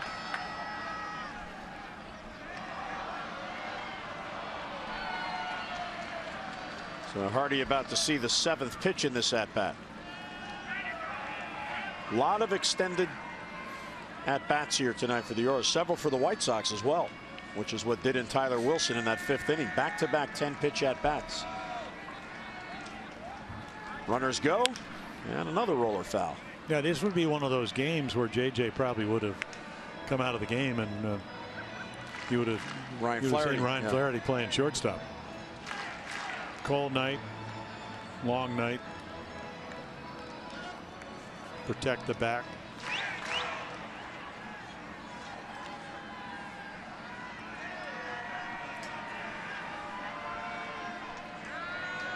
So another 3-2 pitch coming here to Hardy. Strike 3 called. Hardy thought he had ball 4, and Corey Blazer rings him up. So the Orioles load the bases but cannot score. We'll head to the 9th at Camden Yards. 10-2 Birds.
On Masson is brought to you by Southwest. Transparency, low fares, nothing to hide. And by American Standard Heating and Air. It's their all-star sales event with up to $1,100 in instant rebates or 0% APR for 36 months. A new pitcher comes on, 10-2 game, and here is TJ McFarland to work here in the 9th. Yeah, kind of saved the bullpen. Pitched 5 innings in Kansas City and pitched very well. 5 innings, 3 hits, a strikeout, no runs. A ground ball specialist. Off to a good year. Only 3 walks, 3 strikeouts in 11 innings, but a lot of ground balls. You can see right there pretty much what he did last year, right around 67, 68%. Defensive changes for the Orioles. Let's start in the outfield. Hyun-Woo Kim stays in the game in left field. Joey Rickard is now in center. Adam Jones out of the game, and Nolan Reimold moves from left to right. At third base now, Pedro Alvarez moving Manny Machado over to shortstop. And there's a strike from McFarland. Mark Trumbo is now at first, so the Orioles vacate their DH for the 9th inning, which won't matter because they won't need to bat in the bottom of the 9th unless the roof collapses. Adam Eaton is 1 out of 3. He is 2 out of 4.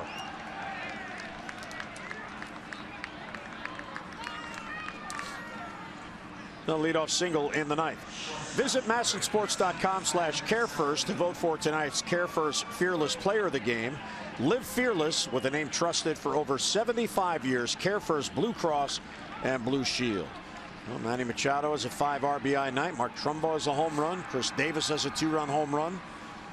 Adam Jones has a 2-hit night, including an RBI double that got the Orioles going in the first. A lot of choices tonight for your vote.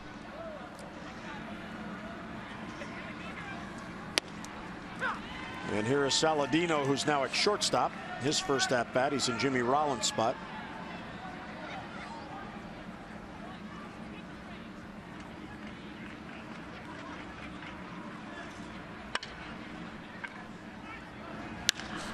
Line drive to right field. Reimold moves over, and he's got it. Perfectly played by Nolan and 1 away.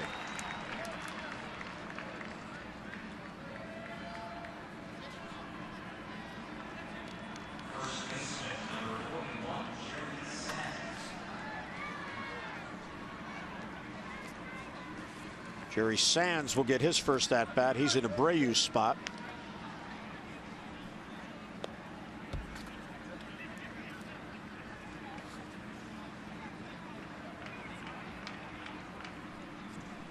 One down, 1 on here in the 9th.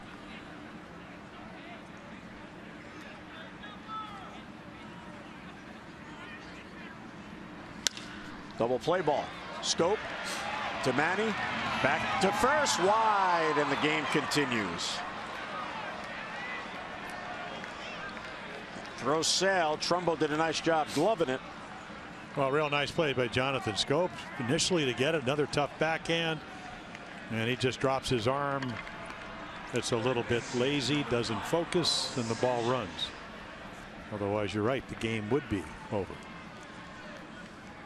And I'm sure Bobby Dickerson, infield coach, will talk to him because, again, if you're going to rest him and you're playing a different, you just have to get in a rhythm. Right. I'm not saying it's easy, but you know that's a play that Manny knows he should have made. Well, the Orioles in this game, and we talked about how you just never know in baseball. Sox come in red hot, hottest team in baseball with the best pitching. That one bounces past Caleb. So on the wild pitch, Sands will take second base. Carlos Sanchez is batting. The Orioles have 10 runs on 15 hits. The 10 runs and 15 hits, the most allowed by the White Sox pitching this year. And they came in having won 6 in a row in 8 of 9. And their team ERA 2.24, best in all of Major League Baseball. Their starters ERA 2.65, best in the league.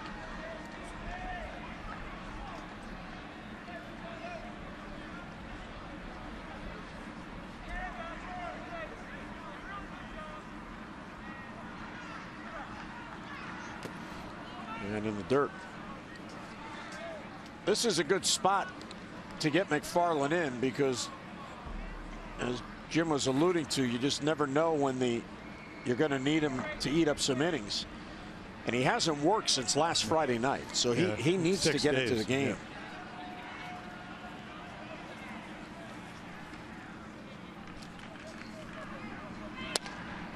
And there's a strike. Well, it's all about your arm slot if you're a sinker baller, and can you get the ball to sink, and you know, can you be in rhythm to be able to do that? You know, Rick Porcello, the Red Sox, you know, they're talking now. He's 4-0, saying, "Well, I found my arm slot in spring training." But again, if you're a starter, it's a little bit easier because you're pitching every 5th day. You're doing your side sessions. But if you're a reliever, you can't always throw when you want to. You've got to stay ready.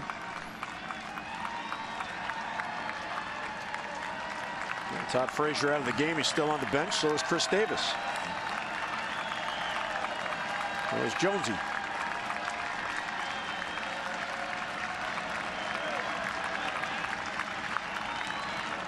Struck him out, and the ball game is over. Caleb will have to play it to first, and the Orioles grab the opener of this big series with the Chicago White Sox.